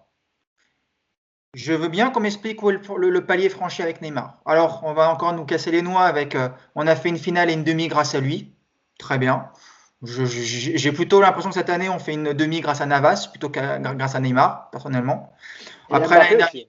Oui, Mbappé. Après l'année dernière, oui, au final, oui, c'est vrai qu'à Lisbonne, il fait un bon match contre Leipzig, il joue bien. Il n'y a pas de souci, effectivement, il fait des bons matchs. Bravo. On a envie de dire bravo à Neymar qui, pour 35 millions d'euros par an, fait 3 bons matchs par saison en Ligue des Champions. Donc bravo à lui. Merci, même limite, on le remerciera tous quand il partira d'avoir fait 2 ou 3 bons matchs en Ligue des Champions par saison. Après, pour le reste, si tu penses pouvoir bâtir une équipe collective et cohérente dans le jeu avec ce mec-là, eh ben, je veux bien qu'on m'explique comment. La seule chose où le seul moment où Neymar a été bon, ça a été dans un Barcelone ultra fort collectivement, où il était au service d'un Messi qui était au-dessus de lui. Et effectivement, ils ont réussi à ce moment-là à l'intégrer dans une équipe qui tournait bien. Aujourd'hui, le PSG, c'est absolument pas ça. C'est une équipe où on part du niveau zéro du collectif et du projet de jeu. Et donc, on va devoir bâtir une équipe autour d'un mec comme ça, qui, je le dis, ne pense qu'à sa gueule, qui n'est absolument pas un leader, qui t'amènera jamais il va tirer les mecs vers le haut. Au contraire, je pense qu'il a plutôt tendance, comme le dit très bien Yacine, à poser des problèmes parce que les mecs autour de lui, ils peuvent pas le dire, mais ils en ont ras le cul de son comportement sur le terrain. Et du coup, maintenant qu'on a bien dégommé déjà l'enveloppe de la masse salariale, qu'on va peut-être en remettre une couche avec Mbappé qui va sûrement vouloir être aligné, donc on va remettre 30 millions sur un deuxième joueur. Maintenant, moi j'ai hâte de voir comment on va bâtir une équipe où il manque, allez, pour être sympa, 5 titulaires en puissance. Donc j'aimerais voir comment on va faire venir des mecs, leur donner des salaires parce que la vache à lait du PSG on la connaît, et donc bâtir un collectif. Et donc c'est Pochettino en plus qui en 5 mois n'est pas foutu de donner un semblant d'état d'esprit à cette équipe qui va être chargé ça dans les prochains mois. Bah écoutez, on se donne rendez-vous dans 6 mois et puis on reparle du niveau de jeu du PSG et puis de l'apport de Neymar dans cette équipe en espérant qu'il ne soit pas blessé. Bah, tu vois que tu avais des choses à dire, Nico. Ouais, mais tu vois, très, très sobre, très calme. J'ai fait ma thérapie la semaine dernière en écrivant cet édito. Et j'en profite d'ailleurs encore une fois pour dire merci à tous les mecs qui viennent m'expliquer le football et me dire que Neymar est super bon et que j'y connais rien au foot. Alors je vais être poli, mais en fait, vous n'aimez pas me parler de ça parce que ça sert à rien. Donc déjà, je réponds pas la plupart du temps. Et puis en plus, quand je suis énervé, je vous bloque. Donc perdez pas de temps à venir me parler de Neymar. Voilà, vous avez compris ce que je pensais de lui. C'est pas prêt de changer. Et donc, est-ce que j'étais content samedi de sa prolongation? Non, évidemment. Surtout qu'en plus, c'est pas 2025, parce qu'il y a une option, ce sera 2026, parce que ils n'ont pas pu signer, ils n'ont pas pu prolonger là légalement parce que il manquait un mois pour la signature. Mais évidemment que il a prolongé jusqu'en 2026 parce que vous pensez bien que lui, une année de plus à 35 millions, il n'allait pas faire la croix dessus. Parlons d'un joueur qui va tous nous réunir dans le même sentiment, dans la même vibe. Julian Draxler, mesdames, messieurs. C'est autre info prolongation de contrat donnée par le très bien renseigné journaliste italien Fabrizio Romano ce matin sur Twitter, qui avait été annoncé un peu par l'équipe hier. Mais Julian Draxler, qui a définitivement accepté de signer un nouveau contrat avec le Paris Saint-Germain jusqu'en juin 2024, donc 3 ans de prolongation pour Draxler. Décision de Pochettino qui voulait garder l'Allemand. Et dans le même temps, autre info transfert dans l'effectif du Paris Saint-Germain, Alessandro Florenzi, qui est prêté avec une option d'achat par AS Roma, devrait quitter le PSG et donc revenir en Italie à la fin de saison. Yacine, sur ces 2 infos transferts, alors je te vois sourire évidemment parce que je sais déjà ce que tu vas dire sur Draxler. Moi, je trouve que c'est une bonne nouvelle pour l'effectif du Paris Saint-Germain parce qu'un effectif, une équipe, c'est pas 11 joueurs, c'est un groupe, vous le dites bien à chaque fois. Et Draxler, en tout cas, sur ce qu'il a montré avec Pochettino et aussi dans ses débuts, moi je trouve qu'à ce prix-là, on va dire dans cette période Covid, etc. Vous allez me dire, je sais ce que vous allez me dire, oui, c'est des joueurs qui, s'il n'y a pas la période de Covid, ne seraient pas restés, patati patata, voilà, on le connaît déjà. Mais je pense, moi, par rapport à toutes ces conditions-là, que Draxler, c'est pas la plus grosse arnaque de le prolonger au PSG. Voilà. Yacine, sentiment. C'est que ce sera pas le même que le mien, mais vas-y. Non, mais en fait, alors, il y a tellement de problèmes que je sais même pas par où commencer. La Voilà, première chose, pour Draxler et Florenzi déjà. Parce que non, mais la première chose, non, mais je parle de autour d'eux. Ouais. La première chose, c'est que la prolongation de Draxler, je ne compare pas les joueurs, je compare le contexte. Ça me fait penser à la prolongation de Kurzawa. Voilà. On ne sait pas quoi faire. Ah, mais si, non, mais tu peux Non. faire non, mais écoute. Tu peux faire ce que tu veux dans le timing et dans la façon de le réfléchir. Pour moi, c'est la même chose. Bon, qu'est-ce qu'on fait? On n'a pas de joueur, c'est compliqué, année Covid, machin. Bon, tu sais quoi, il y en a un qui est là. Vas-y. Il y a 6 mois, on voulait le dégager. On ne voulait pas le prolonger. Bah, finalement, on va le garder parce que là, je pense que sinon, ça va être compliqué de trouver des joueurs. Et c'est aussi parce que Pochettino l'a demandé qu'il est prolongé. S'il y avait eu que si Ah ouais, bon, était peut-être. resté et que Leonardo voulait le virer, il Ouais, aurait... enfin, Pochettino, il est en train de demander Aurier aussi. Donc, si on accède à toutes ces demandes, on est mal. Hein. Ah, mais c'est le coach, c'est lui qui demande quand même les joueurs qu'il veut. Ouais, mais alors, ça, j'en ai déjà parlé. Je vais revenir vite fait sur la politique sportive après. Florenzi, c'est un flop. Voilà, on s'est enflammé. On savait qu'il n'était pas capable d'enchaîner les matchs. Bon, là, c'est même plus enchaîner les matchs.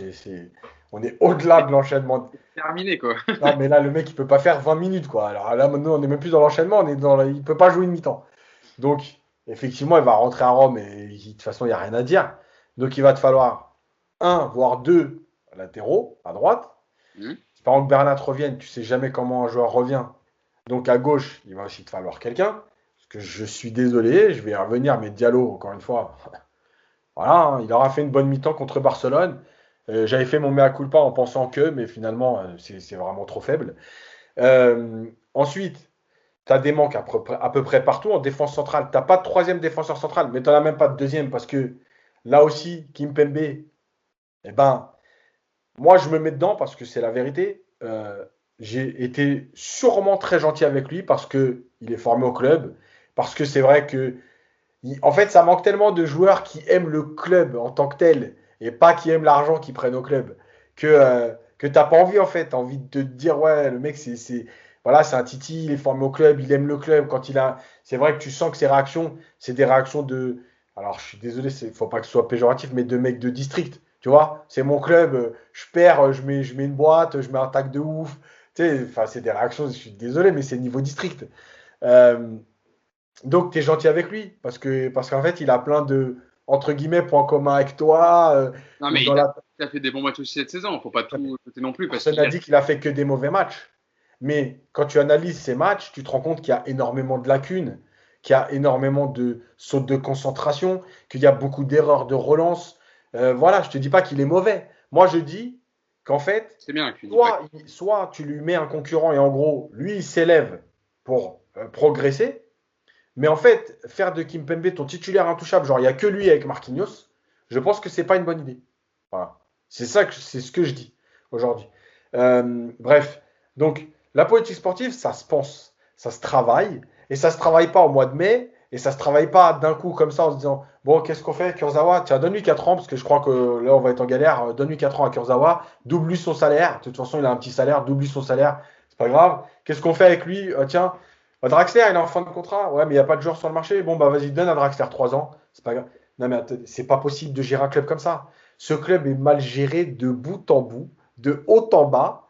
Et effectivement, et pour terminer sur la politique sportive avec Pochettino, j'avais fait un papier il y a quelques mois sur Tourelle avant qu'il parte. Un directeur sportif, il discute avec l'entraîneur. Il n'a pas à répondre aux exigences de l'entraîneur en termes de joueurs. Parce que comme l'a dit Nico tout à l'heure, là, Pochettino, ça se passe moyennement. Dans 6 mois, c'est la catastrophe. D'accord? Tu dois le virer.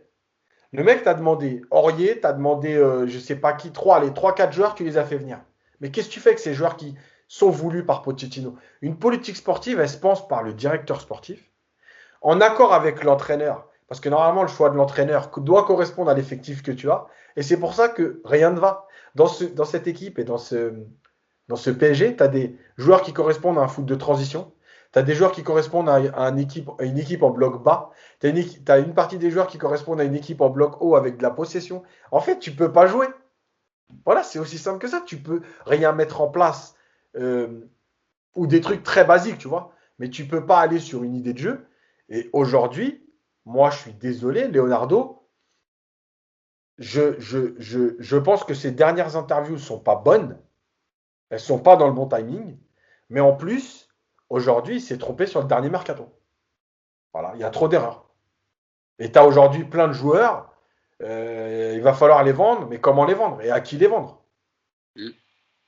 Après, on aura, évidemment, on peut en parler un peu. On aura le temps d'ici la fin de saison de voir qui partira pas. Mais nous, sur Draxler et Florenzi, sur les infos qui sont tombées, donc qui devrait, parce qu'il est quand même plutôt bien renseigné, Fabrizio Romano. Donc s'il annonce, c'est que ça devrait se faire. La prolongation de Draxler jusqu'en 2024 et le retour de Florenzi, ça te paraît comment juste? Il y en a un des deux. Attends, excuse-moi. Oui. Juste Draxler, on va faire du Draxler, c'est-à-dire que l'action qu'il fait hier, on va toujours se dire ah ouais mais Draxler quel joueur quand même. Et puis après, mais c'est magnifique quand même ce qu'il fait. Ouais, tout le monde dit. Ouais, ouais, c'est ça. C'est-à-dire qu'à chaque fois, Draxler, on va se dire ah, quel joueur quand même. Mais après, il se passe plus rien. Non, mais Yacine, tu es d'accord aussi sur le fait que Neymar, beaucoup de fois, ne sert pas hier. Parce Ah que oui, non, mais je l'ai dit tout à l'heure. n'a pas aidé hier à la victoire du Non, PSG. mais bien sûr. Mais il y a un paquet de fois où il est tout seul, il est à côté. Et Draxler, lui, quand tu veux faire la passe, il a fait la passe. Mais c'est sûr que si tu lui donnes pas le ballon, alors ok, on pourrait me dire, il fait peut-être pas les efforts défensifs, effectivement, c'est pas un joueur, on connaît, etc. Mais sur le fait que quand tu es en phase offensive et que tu attaques, Draxler, un paquet de fois hier, il est oublié et il n'est pas servi, malheureusement. Mousse, sur les deux transferts, que dire? Qu'en penses-tu?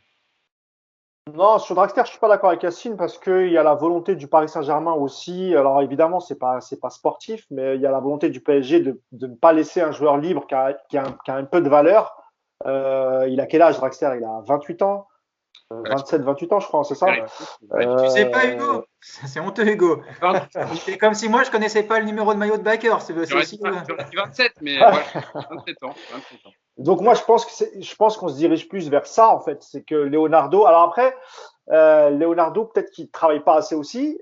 Ça, je te rejoins là-dessus, mais on en reparlera dans une autre émission. Je vous expliquerai un peu le fonctionnement. J'ai eu quelques infos là-dessus. C'est pas terrible, mais sur la prolongation de Draxler, oui, c'est ça en fait. C'est que tu ne veux, t'as vécu économiquement une année difficile. Tu ne peux pas te permettre de te séparer d'un joueur qui a quand même une petite valeur comme Draxler. Et Kurzawa, c'est parein en fait. Quand Kurzawa il est prolongé, normalement il a un accord avec Arsenal, il peut signer en première ligue tranquillement et puis finalement on revient, on lui double son salaire. Mais sachez quand même que quand on double le salaire de Kurzawa, il est toujours dans la fourchette basse des salaires. Lui, il était à 230, 250 000 euros par mois. Il est passé de ça à 400 ou 500, mais ça reste en dessous quand même. Non, mais vraiment, moi mais c'est factuel. Hein. Après, je sais, vous voulez. C'est pas de ce que tu dis que tu rigoles, mais c'est la fourchette. Je sais. 500 000 avec les matchs qu'il fait, quoi. Bah oui, mais au PSG, c'est la fourchette basse des salaires, tu vois. Malheureusement, c'est un fait. Et donc, Kurzawa, c'est pour ça qu'on l'a prolongé. C'est parce que t'as pas d'enveloppe pour recruter. Il te faut un latéral, t'as Bernat et tu te dis bon, pour faire la doublure en Ligue 1, Kurzawa, ça devrait suffire. Pour Draxler, c'est à peu près la même. Ouais, malheureusement. Ouais. Pour Draxler, voilà, moi je trouve que c'est un peu dur parce que c'est un joueur qui va pouvoir rendre des services. Encore une fois, il est jeune. C'est pas parce que tu le prolonges de 3 ou 4 ans qu'il va faire 3-4 ans au PSG aussi. Il faut aussi se projeter et se dire bon, même s'il joue encore l'année prochaine, si tu veux t'en séparer, au moins, il lui restera 2 ans de contrat et tu pourras en tirer quelque chose. Kurzawa, sans doute qu'il sera placé dans la liste des transferts cet été. Et si on arrive à le vendre un bon prix, si tu arrives à récupérer entre 10 et 15 millions d'euros, eh ben, tu seras finalement content. Tu te dis, bon, bah, c'est au moins ça de récupérer. Et peut-être qu'avec cette somme-là, tu vas pouvoir recruter un meilleur latéral et pourquoi pas chercher dans le marché franco-français. Donc moi là-dessus, ça me choque pas la prolongation de Draxler. Honnêtement, ça me choque pas. Oui, il a pas fait de très bonnes saisons ces derniers temps. Cette année, c'était par intermittence. On a vu que Tuchel, au début, lui avait donné sa chance, puis finalement, il l'avait remis sur le banc. L'arrivée de Pochettino, ça l'a remis un peu en selle parce que ça en a fait la doublure de Neymar lorsque celui-ci n'était pas disponible. Et que parfois, il a quand même sorti des bons matchs. Ça va rien te coûter. Je crois que d'après ce que j'ai lu, il a même accepté de baisser un peu son salaire. Donc là-dessus, c'est quand même pas mal. Maintenant, c'est pas un joueur titulaire. Enfin, dans l'esprit de Pochettino et même des autres coachs qui l'ont précédé, ça n'a jamais été un titulaire. Pour remplacer, c'est bien. T'as pas à te compliquer la tâche à aller chercher un autre joueur de ce profil, en sachant que pour moi, ce qui est sûr, c'est que Sarabia, il va quitter le club cet été. Donc c'est aussi peut-être pour ça aussi qu'on a préféré prolonger Draxler et vendre Sarabia, un joueur pareil, qui a quand même une petite valeur sur le marché, que tu pourras revendre, je pense, assez facilement, même si tous les clubs ont des problèmes économiques. Donc là-dessus, moi, j'ai pas de problème. La vraie question, en vérité, et là, il faudrait 1 heure pour en débattre, c'est ce qu'a dit Yacine, c'est quelle politique sportive a défini le PSG. Et quand on entend les rumeurs de joueurs comme Messi, Ramos, tu peux être inquiet, effectivement. Moi, j'espère vraiment, moi, j'ai pas d'infos là-dessus, hein, mais j'espère que c'est faux. Parce que si effectivement tu prends ce genre de joueur, c'est que ça fait 10 ans que tu n'as rien compris. Et que les 5 prochaines années, ça va être que ça. C'est que tu prends des joueurs qui ont beaucoup de followers sur les réseaux sociaux, qui vont te faire vendre des maillots. Mais sportivement, est-ce que ce sont des joueurs qui vont t'apporter un plus, que ce soit en Ligue 1, en Ligue des Champions, dans toutes les compétitions que tu vas jouer? Non, je pense pas, parce que c'est des joueurs qui vont arriver au PSG, ils vont voir comment ça se passe, ils vont se fondre dans le moule, ils vont toucher leur oseille, et puis ils vont pas en faire plus que ça. Et quand tu te rappelles de Neymar, la façon dont il jouait à Barcelone et ce qu'il est devenu aujourd'hui au PSG, je comprends même pas qu'on continue à aller vers ce genre de joueur. Et pour finir, vous parliez tout à l'heure du Bayern de City, et il y a d'autres clubs qu'on peut citer. Ces clubs-là n'ont jamais ciblé ce genre de joueur. City, qui a autant d'argent que le PSG, avec un propriétaire du Moyen-Orient, etc., n'a jamais ciblé un Messi, un Ronaldo ou un Neymar. Voilà. Si, Messi, il a quand même pas été loin de signer à City à un moment donné. Mais... Oui, mais ça, c'est à la fin. C'est quand c'était enfin, c'est cette année qu'on en a parlé. Tu vois? Mais je veux dire, avant. Quand il prolonge. Non, quand il prolonge, il y a 2 ans. Non, j'y crois pas, ça. Moi, ça c'est la presse, ça. Non, ça, c'est la presse. Non, non. À cette époque-là, Messi voulait pas du tout quitter Barcelone. Et surtout pas pour aller jouer dans le nord de l'Angleterre. Et même là, il n'y va pas, Messi. Il va pas aller vivre à Manchester. Non, c'est impossible. Mais même si City s'est trompé sur parfois, ils ont mis beaucoup d'argent sur des défenseurs centraux, etc. Mais en tout cas, en termes de politique sportive, c'est quand même mieux que chez nous, où évidemment on navigue à vue et qu'il va vraiment falloir travailler là-dessus. Et je sais pas aujourd'hui vraiment si Leonardo c'est l'homme de la situation pour bâtir un projet sportif à la hauteur des ambitions du PSG, parce qu'encore une fois, il n'a pas un réseau énorme. Il travaille souvent dans le même pays, l'Italie. Et c'est pas une foudre de guerre en termes de travail. Moi, c'est les échos que j'ai. Et son adjoint Castellazzi, qui est avec lui, qui l'a fait venir au PSG, et qui était déjà avec lui au premier passage, c'est pareil. C'est pas une foudre de guerre en termes de travail. Donc, à voir aussi cet été si. Alors, je sais que ça manque de stabilité dans la direction du PSG. On l'a souvent changé de directeur sportif, mais je pense qu'on s'est beaucoup trompé. Et je pense aussi que le retour de Leonardo, c'est pas une grande réussite. La vérité, c'est que c'est pas une grande réussite. On aura l'occasion d'en reparler évidemment en fin de saison quand le mercato arrivera. Je dois vous laisser, j'ai un train à prendre dans une vingtaine de minutes, donc il faut que je parte. Je vous laisse. Il vous reste, alors Nico, tu pourras un peu terminer sur la politique sportive et les transferts que j'ai annoncés. Il vous restera le calendrier à aborder avec cette demi-finale de Coupe de France mercredi à 21h contre Montpellier, et puis les 2 derniers matchs de Ligue 1. C'était le dernier thème du podcast. Mousse, je te laisse reprendre je vais prendre le relais. On va finir avec les camarades. Voilà. Je vous laisse, les amis. Bonne fin de podcast. Et puis au prochain, évidemment, podcast avec grand bon voyage. Merci. On rentre quelques jours voir les parents. Voilà. Salut les gars. Ciao. Voilà, on se retrouve à 3. On va finir tranquillement ce podcast. Et du coup, je vais te donner la parole, Nico, sur la politique sportive. Et t'en parleras aussi, Yacine. Ce que je disais juste avant, justement, sur les choix sportifs de certains clubs, de privilégier l'aspect collectif, équilibrer un peu l'effectif, ce qu'on n'a pas su faire au PSG. Et est-ce qu'on peut d'ores et déjà tirer un bilan, Nico, du travail de Leonardo depuis son retour à l'été 2019? Est-ce que tu es d'accord avec moi quand je dis que jusqu'ici, c'est plutôt un échec?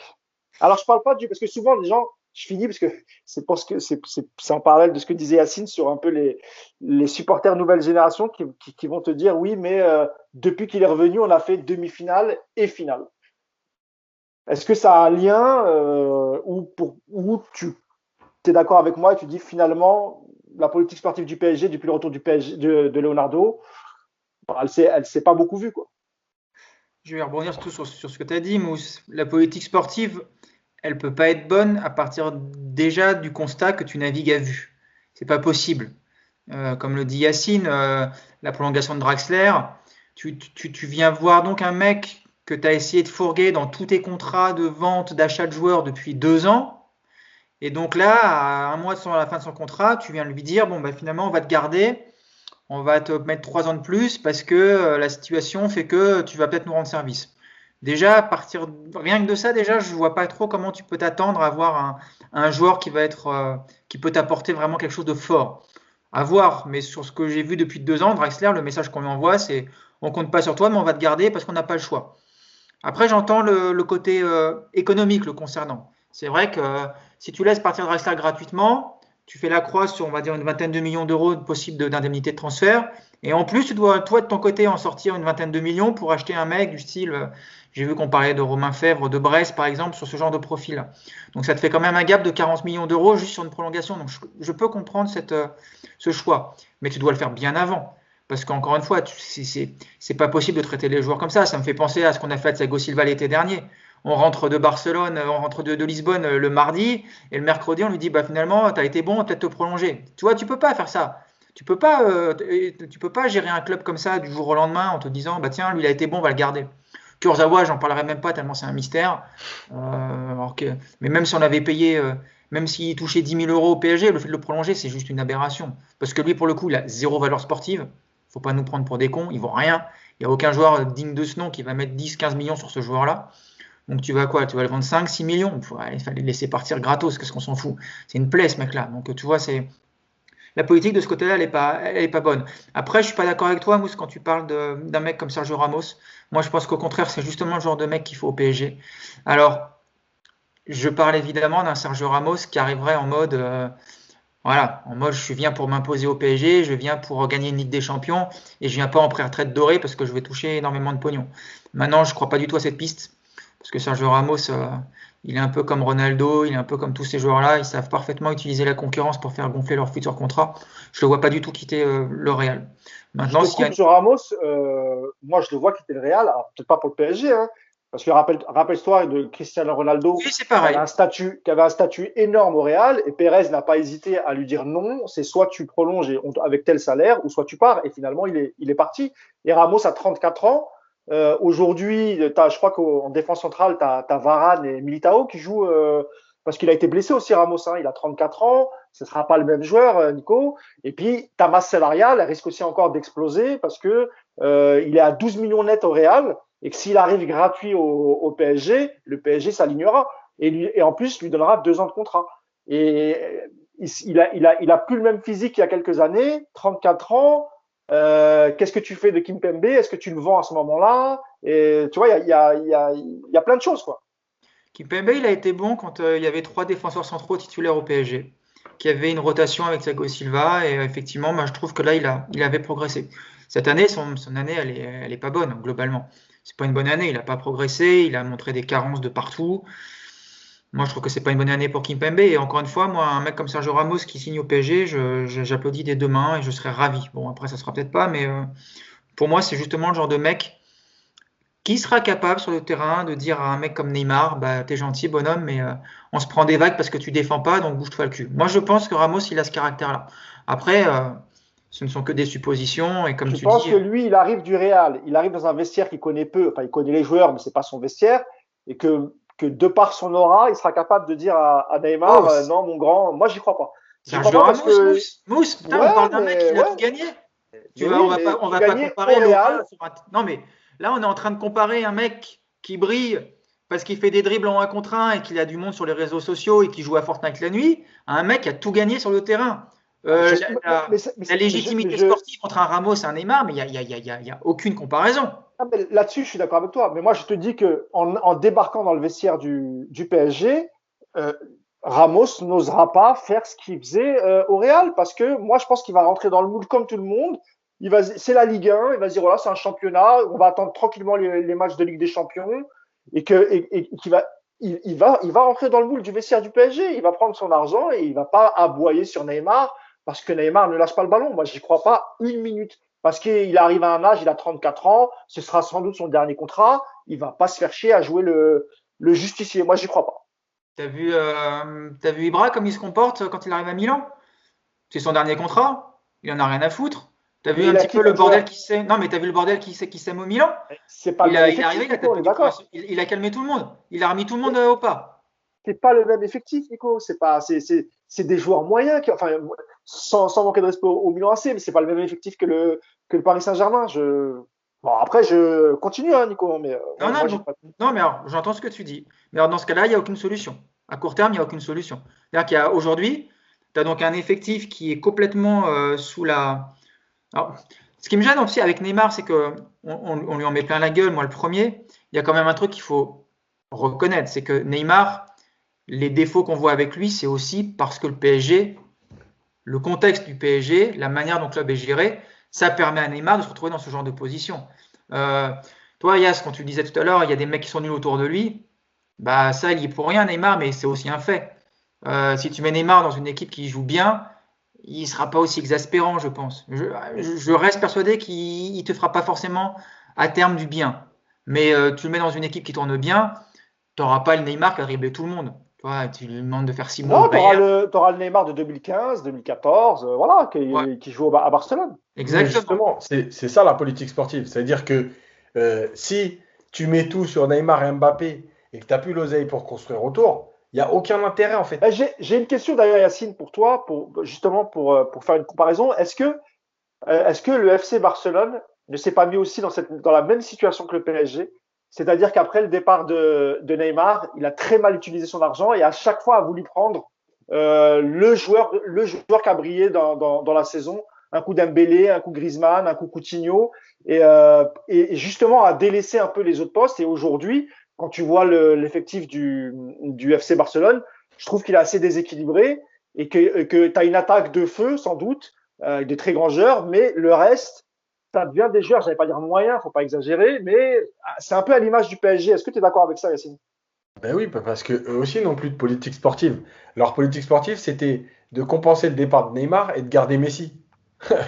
Donc, à un moment donné, tu es obligé de te tromper. Et le problème, c'est que tu as fait des achats. Et d'ajouter un joueur supplémentaire autour de Messi. Alors, un coup Dembélé, un coup Coutinho, un coup Griezmann. Et après, le problème, c'est que tu as fait des achats qui n'étaient pas cohérents. C'est-à-dire que, en dehors du fait que tu aies pris un joueur qui a brillé la saison d'avant, c'est surtout que tu as pris un joueur qui ne correspond pas à ton jeu, qui ne correspond pas à ton football. Et en plus, tu les as payés très cher. Voilà. Donc, tout ça, ça se paye. Évidemment. Et le PSG paye aussi, parce là, on parle de Leonardo. Mais malgré tout, Leonardo, il est là depuis 2 ans. Enfin, 1 an et demi, 2 ans. Le PSG paye quand même des années de n'importe quoi. Des années de recrutement tu as quand même des milieux aujourd'hui, je le répète assez souvent dans les podcasts, mais quand tu as additionné Gay, Paredes, Kerrer et Diallo, tu es déjà à plus de 120 millions dépensés dans le transfert sur 4 joueurs. Voilà quoi, je veux dire, si je dis, tu sais quoi, je vais même pas rentrer dans ils sont nuls, ils sont bons quoi. C'est que tu as claqué 120 millions, plus de 120 millions sur ça. Voilà. Quand tu as ajouté les 400 millions de Neymar et Mbappé et leur salaire, bah ouais, tu es obligé d'aller chercher un Florenzi. C'est un, comment on appelle ça? Un pari, voilà, tu fais un prêt, ça marche, c'est bien, ça marche pas, bah, il rentre dans son club à la fin de la saison et puis tant pis. Donc, voilà, il n'y a pas de pensée sur le long terme, il n'y a pas de pensée même à moyen terme. On renouvelle pas régulièrement, on fait des propositions paniques avec Draxler, avec Kurzawa, des propositions par défaut. Voilà, tout ça additionné, tu le payes. Et encore une fois, oui, tout le contexte autour de Neymar, c'est normal d'être exigeant avec Neymar. Moi, je répète à chaque fois, euh, je ne peux pas avoir la même exigence avec Dagba qu'avec Neymar. Non seulement Dagba n'a pas le même salaire, il n'a pas le même statut, j'en attends pas la même chose. Et ensuite, c'est normal qu'en dehors de l'aspect financier, j'attends quand même autre chose de Neymar, non? C'est le meilleur joueur, un des meilleurs joueurs du monde. Donc, c'est logique que j'en attende plus de lui. Mais cette politique sportive, encore une fois, elle se prépare. Voilà comment tu veux jouer, avec qui, quel est ton style de jeu, comment t'entoures, comment tu fais pour. Tu vois, quand on disait, moi j'avais écrit un papier en 2017, quand Mbappé signe, pour dire que c'était déjà un mauvais choix. Pour moi, cette histoire de 2 joueurs en même temps comme ça, aussi cher, c'était un mauvais choix. Alors attention, euh, comme je l'ai tweeté hier en échangeant avec 2-3 mecs, oui, effectivement, peut-être que le PSG, vouloir gagner la Ligue des Champions, c'est une ambition, mais elle passe après le bilan économique. Voilà, Arsenal l'a fait pendant 10 ans.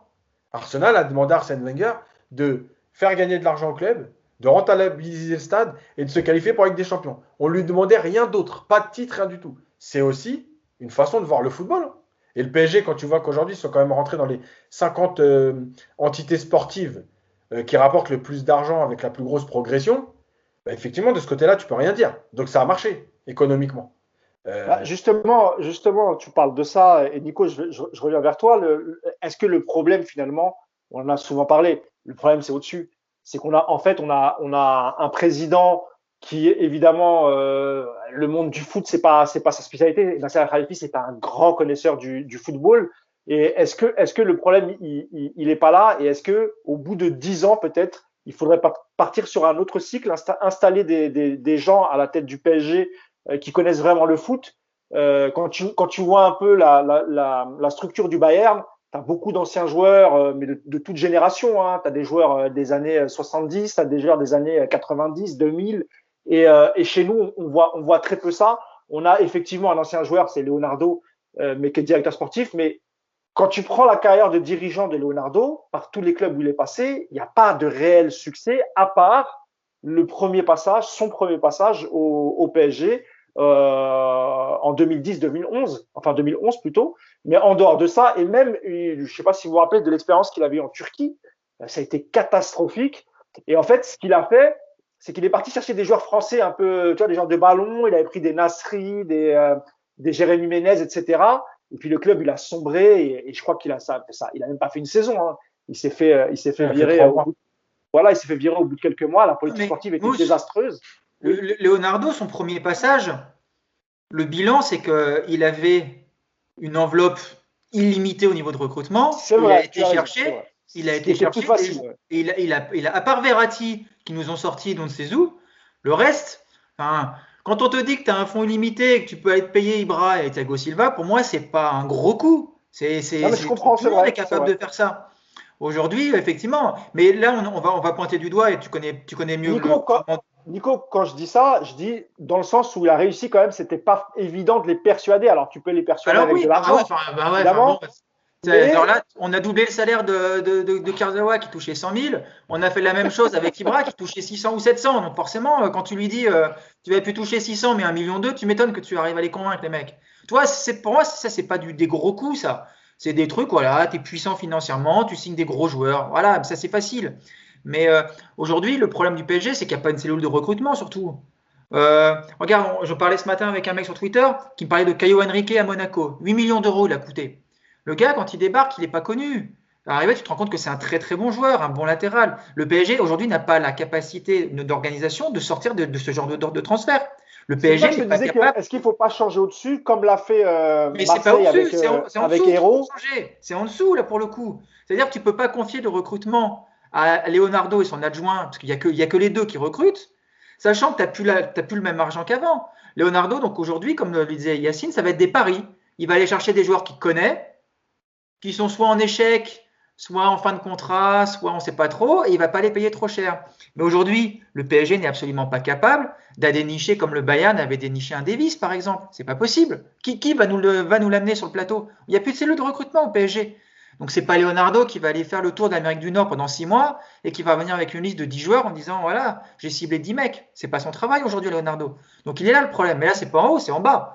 Alors, voilà, déjà, la base de ton recrutement, elle est pas bien organisée, ta cellule. Il y en a Non, mais pas. je veux dire, quand je te Et dis après, ça, oui, le président, je comprends. Et évidemment, c'est ça que je te parle. C'est lui alors- qui met en place, c'est lui qui met en place un directeur sportif. Il y a une hiérarchie. Et quand tu connais le foot, peut-être que voilà, tu aurais peut-être eu d'autres choix. Tu serais peut-être parti chercher un directeur sportif, je sais pas moi, du style de Monchi à Séville. Et je sais même pas s'il serait venu, le pauvre, parce que je pense qu'il connaît les conditions de travail au mais PSG. ça correspond pas au PSG. Ça Voilà, correspond c'est ce que pas au j'allais dire. Qatari actuel.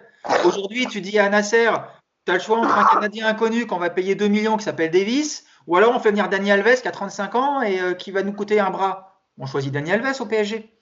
Parce que Dani Alves, c'est ton image, encore une fois, n'oublions pas. La différence entre le Qatar et Abu Dhabi sur City, c'est l'image. Le PSG est un club de soft power pour le Qatar et rien d'autre. Aujourd'hui, gagner la Ligue des Champions, c'est le bonus. Mais c'est pas ça qui va changer quelque chose. Tu crois que ça va. Là, les gens, ils parlent d'accident industriel parce que le PSG gagne pas la Ligue 1 cette année. Mais jamais de la vie. Jamais de la vie. Ça va rien changer. Et si dans 3 mois, tu signes Messi, je peux dire que les Qataris, avoir perdu la Ligue 1, ils en auront rien à foutre. Eux, c'est l'image. Et donc, il est là le problème aujourd'hui du PSG. Il est vraiment là. Et mettre un mec qui connaît le football, si tu veux, à la place de Nasser, pourquoi pas? Mais ça va changer quoi? Ça va rien changer. La directive, ce sera toujours la même. La directive du Qatar, ça va être fais-nous briller ce club, fais-nous parler, et pas forcément de fais-nous un projet cohérent. On n'est pas capable au PSG de faire ce qu'ils ont mis en place avec Guardiola à City aujourd'hui, par exemple. C'est pas possible. Je vois pas aujourd'hui le PSG passer 5 ans à acheter des mecs peu connus ou pas connus du tout et de commencer à mettre en place un projet qui va aboutir 5 ans après. C'est impossible au PSG de faire ça. D'ailleurs, à City, il y a beaucoup de joueurs qui jouaient en première ligue dans des équipes un peu moins huppées qui n'étaient pas du tout dans le top 5 ou dans le top 6. Ils n'ont pas hésité. Est-ce que aussi le problème, Yacine, c'est que le PSG dénigre le marché franco-français et il y a beaucoup de talents en France, en Ligue 1, parfois même en Ligue 2, des jeunes joueurs que tu pourrais essayer de prendre, prêter, tu vois, de leur donner un peu plus d'expérience. Et finalement, tu as l'impression que tu vises que des joueurs ou des noms ou tu vas viser un joueur à partir du moment où son nom est cité dans la presse européenne et tu vas te greffer à d'autres clubs pour le prendre. Mais comme l'a dit Nico, pas de cellule de recrutement, pas d'idée, pas de scout. Et les joueurs du championnat de France sont très très peu regardés au Paris Saint-Germain. Bah, bien sûr, mais en fait, c'est encore une fois, c'est un résumé de tout ce qu'on a dit. C'est-à-dire que si tu n'as pas de cellule de recrutement, comment tu fais pour repérer des joueurs en Ligue 1, en Ligue 2? C'est-à-dire que tu vas juste entendre parler. Là, je suis persuadé que l'histoire de Fèvre, c'est le joueur un peu médiatique de la saison, un peu révélation à Brest. Il a fait un bon match contre toi, tu t'intéresses à lui. Voilà, mais c'est pas comme ça que tu travailles. Quand tu travailles sérieusement, tu as des fiches sur les joueurs, tu vois. On peut prendre l'exemple. Campos, c'est quand même le mec qui a, qui va, parce que c'est pas encore officiel, qui aura construit les 2 dernières équipes qui ont pris le titre au PSG. D'accord? Campos, c'est quand même le mec qui a pris Bourak. Alors, encore une fois, on se calme parce que je l'ai tweeté comme d'habitude, les mecs la team puis premier degré qui a démarré. J'ai tweeté, c'est au début de saison, si je te dis tu prends Bourak ou Icardi, normalement le mec qui te pose la question, tu lui mets une grande gifle dans la tête et tu lui dis vas-y arrête de parler avec moi parce que là on parle pas du même football. Mais évidemment, je le dis, Bourak ou Icardi, oui, 99% des gens, en plus il fallait suivre le championnat turc, etc. Tu prends Icardi, il n'y a pas de problème. Mais en fait, c'est ça aussi le recrutement. C'est pas une trouvaille de Campos, hein, parce que moi j'ai entendu son agent à la radio. Oui, mais Il a c'est lui été qui l'a proposé. Oui, mais Voilà, il a été proposé à Lille. Oui. Ensuite, il est parti en Turquie le voir. Oui, mais ça veut dire C'est quand pas, même. c'est pas une trouvaille. Hein. Enfin, c'est Non, pas lui qui a mais- dit je l'ai vu. Voilà. Mais Non. après, c'est vrai, tu as raison.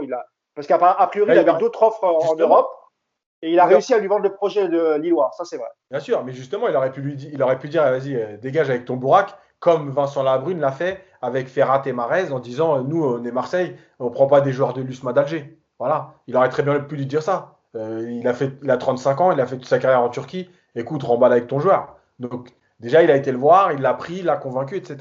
Bref, le recrutement, c'est ça. Et il y a plein de joueurs, même à Lille, hein, aujourd'hui, les latéraux, voilà, le travail, il est là.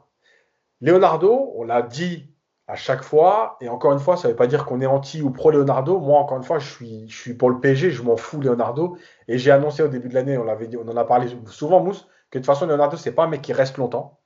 Et que déjà, il y avait dès septembre l'idée que c'était son dernier mercato pour l'été 2021 et qu'il partirait ensuite. Donc, genre rien à foutre de Leonardo en fait. Le seul truc, c'est que le travail, c'est ça. Le travail, c'est une cellule qui va avoir des matchs. Et oui, en France, il y a des joueurs, je pense, à aller chercher. Parce que aujourd'hui, tu as les deux latéraux de Metz ou tu as Klose à Lens qui ne feraient pas du tout tâche par rapport à l'effectif du PSG. Et encore une fois, on ne te demande pas de prendre ces joueurs-là, par exemple, en numéro 1. Tu as Bernat. Tu prends Delaine, qui est à Metz. Le mec, il te fait la saison. En remplacement de Bernat. Il s'affirme, il prend de la confiance, il progresse et ça devient un vrai concurrent. Tant mieux. Sinon, eh ben, tant pis. Mais en tout cas, il ne fera pas pire que Kurzawa. Vas-y, ouais. Attention à ce que j'allais dire, là. Attention, le poste est délicat. Hein, attention, hein. T'es sur la ligne. Attention.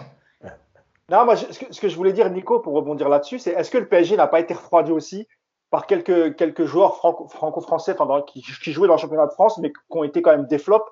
Et je pense à Lucas Digne, Kurzawa, on en a parlé. Henriet, dans une certaine mesure, même si parfois il avait fait quand même des bons matchs, même si je sais qu'Yacine ne sera pas trop d'accord. Mais est-ce que le PSG aussi n'est pas refroidi par ça? Il s'est dit, voilà, on a essayé. Finalement, ça a jamais fonctionné. Et donc, nous, on veut quand même aller voir ailleurs, prendre des noms ou prendre des joueurs dans des championnats plus relevés que la Ligue 1. Non, tu peux pas raisonner comme ça.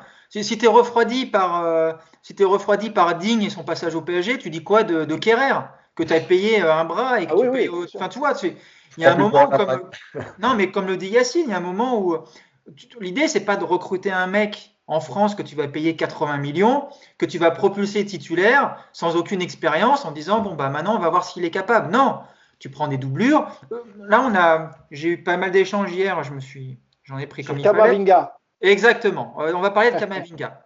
Mais tu vois aujourd'hui, donc déjà Kamavinga, on va mettre de côté le côté financier. On va faire comme si ça n'existait pas, même si c'est cher, on va oublier ça.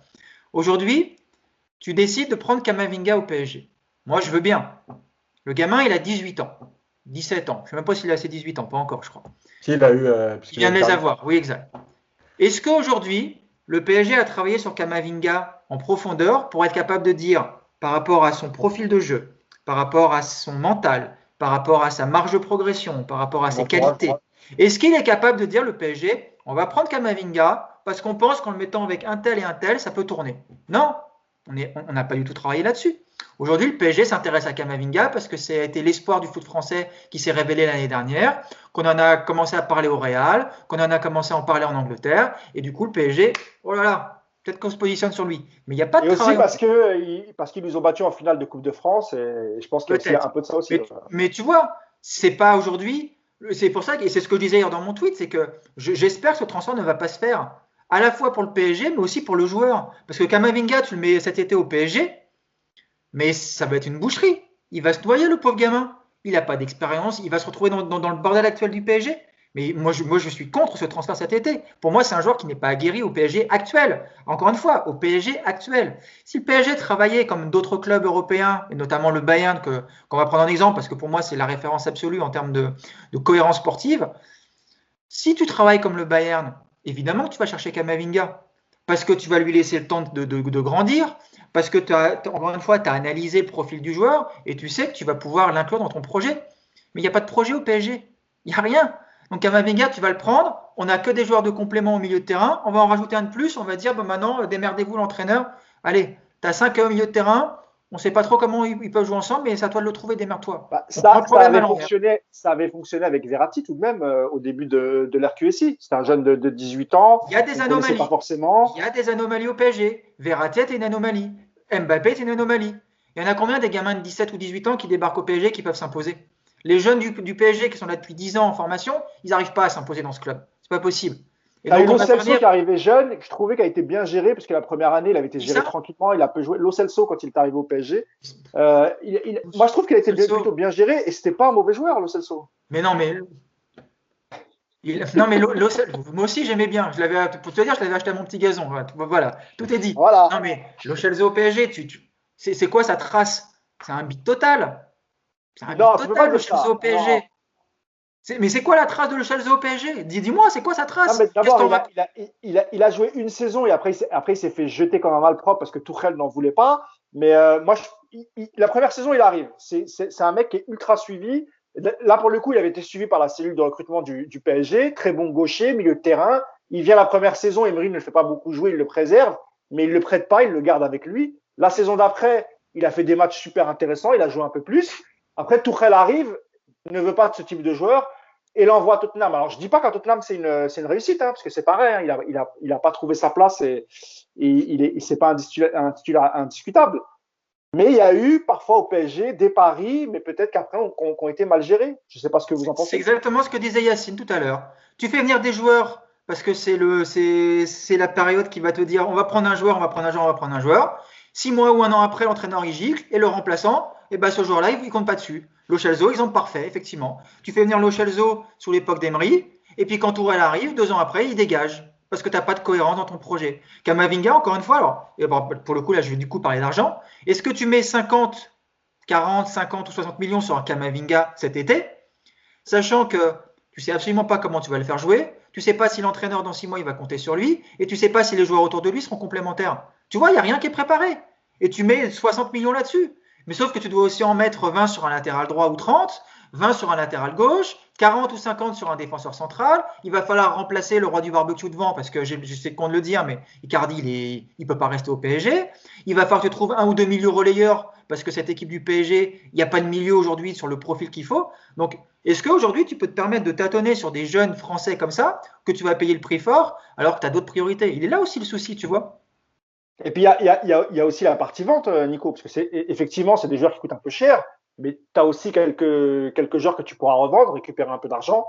C'est pas non plus à perte. Tu vas aussi vendre. Mais là, le problème des ventes, les Yacine, c'est que Leonardo nous a prouvé sur 2 étés que c'était pas du tout sa spécialité et qu'il n'a pas réussi à se débarrasser. J'aime pas beaucoup ce mot parce que ça reste des êtres humains, mais en tout cas, à faire partir des joueurs dont il ne voulait plus.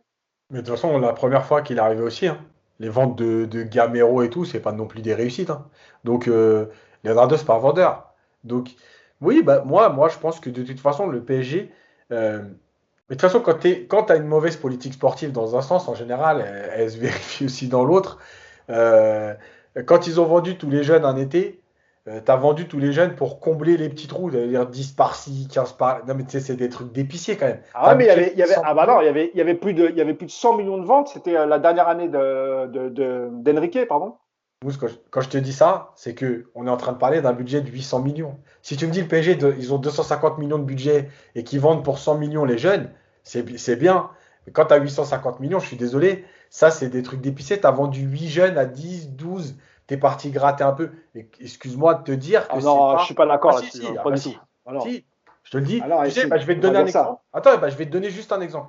Tous les joueurs du PSG là, qui ont été vendus cette année-là, les 10-12 millions, d'accord? Hannibal Mejbri, joueur de 16 ans de l'ACBB qui était en centre de formation à Monaco. Pas une minute en pro, d'accord? 16 ans. Il a été acheté 10 millions d'euros par Manchester United. Voilà. Le même prix que des joueurs du PSG qui avaient quand même quelques minutes. Alors, excuse-moi de te dire que 10 millions, je te le redis, ce sont des ventes d'épiciers au niveau football. Maintenant, tu les as fait, tu as comblé les trous. Oh, mais c'est des joueurs qui t'ont coûté zéro, enfin qui t'ont coûté la formation, c'est Ah tout. ouais, C'est pas, tu peux il pas. a coûté Quand quoi? tu vends, Non, mais Arthur Zagré, qui a quasiment pas joué au PSG, ouais, tu le vends à Monaco entre 10 et 15, bah c'est bien, moi je trouve. C'est et pas ben, mal c'est quand sûr. même, tu vois. Mais il n'y a On rien peut pas se d'extraordinaire. plaindre de dire non, moi je suis pas Mais je te d'accord le avec dis, toi. Mousse, Pardon. il n'y a rien d'extraordinaire. Je viens de te Ah citer un si, joueur qui a 16. Mais non, je viens de 15 te citer un millions, joueur qui a Augustin. 16 ans, Hey, qui n'a pas Augustin. une seule minute, une seule Non, seconde. mais là, tu parles du marché anglais. Là, tu parles du marché anglais. On sait très bien que les Anglais sont un peu fous. Mais regarde, Augustin. Mais moi, je te Il parle n'était pas d'argent, bon, là. Augustin. M'en fous du Augustin, il marché. n'était pas bon. Ben non. Bah si, Ben non.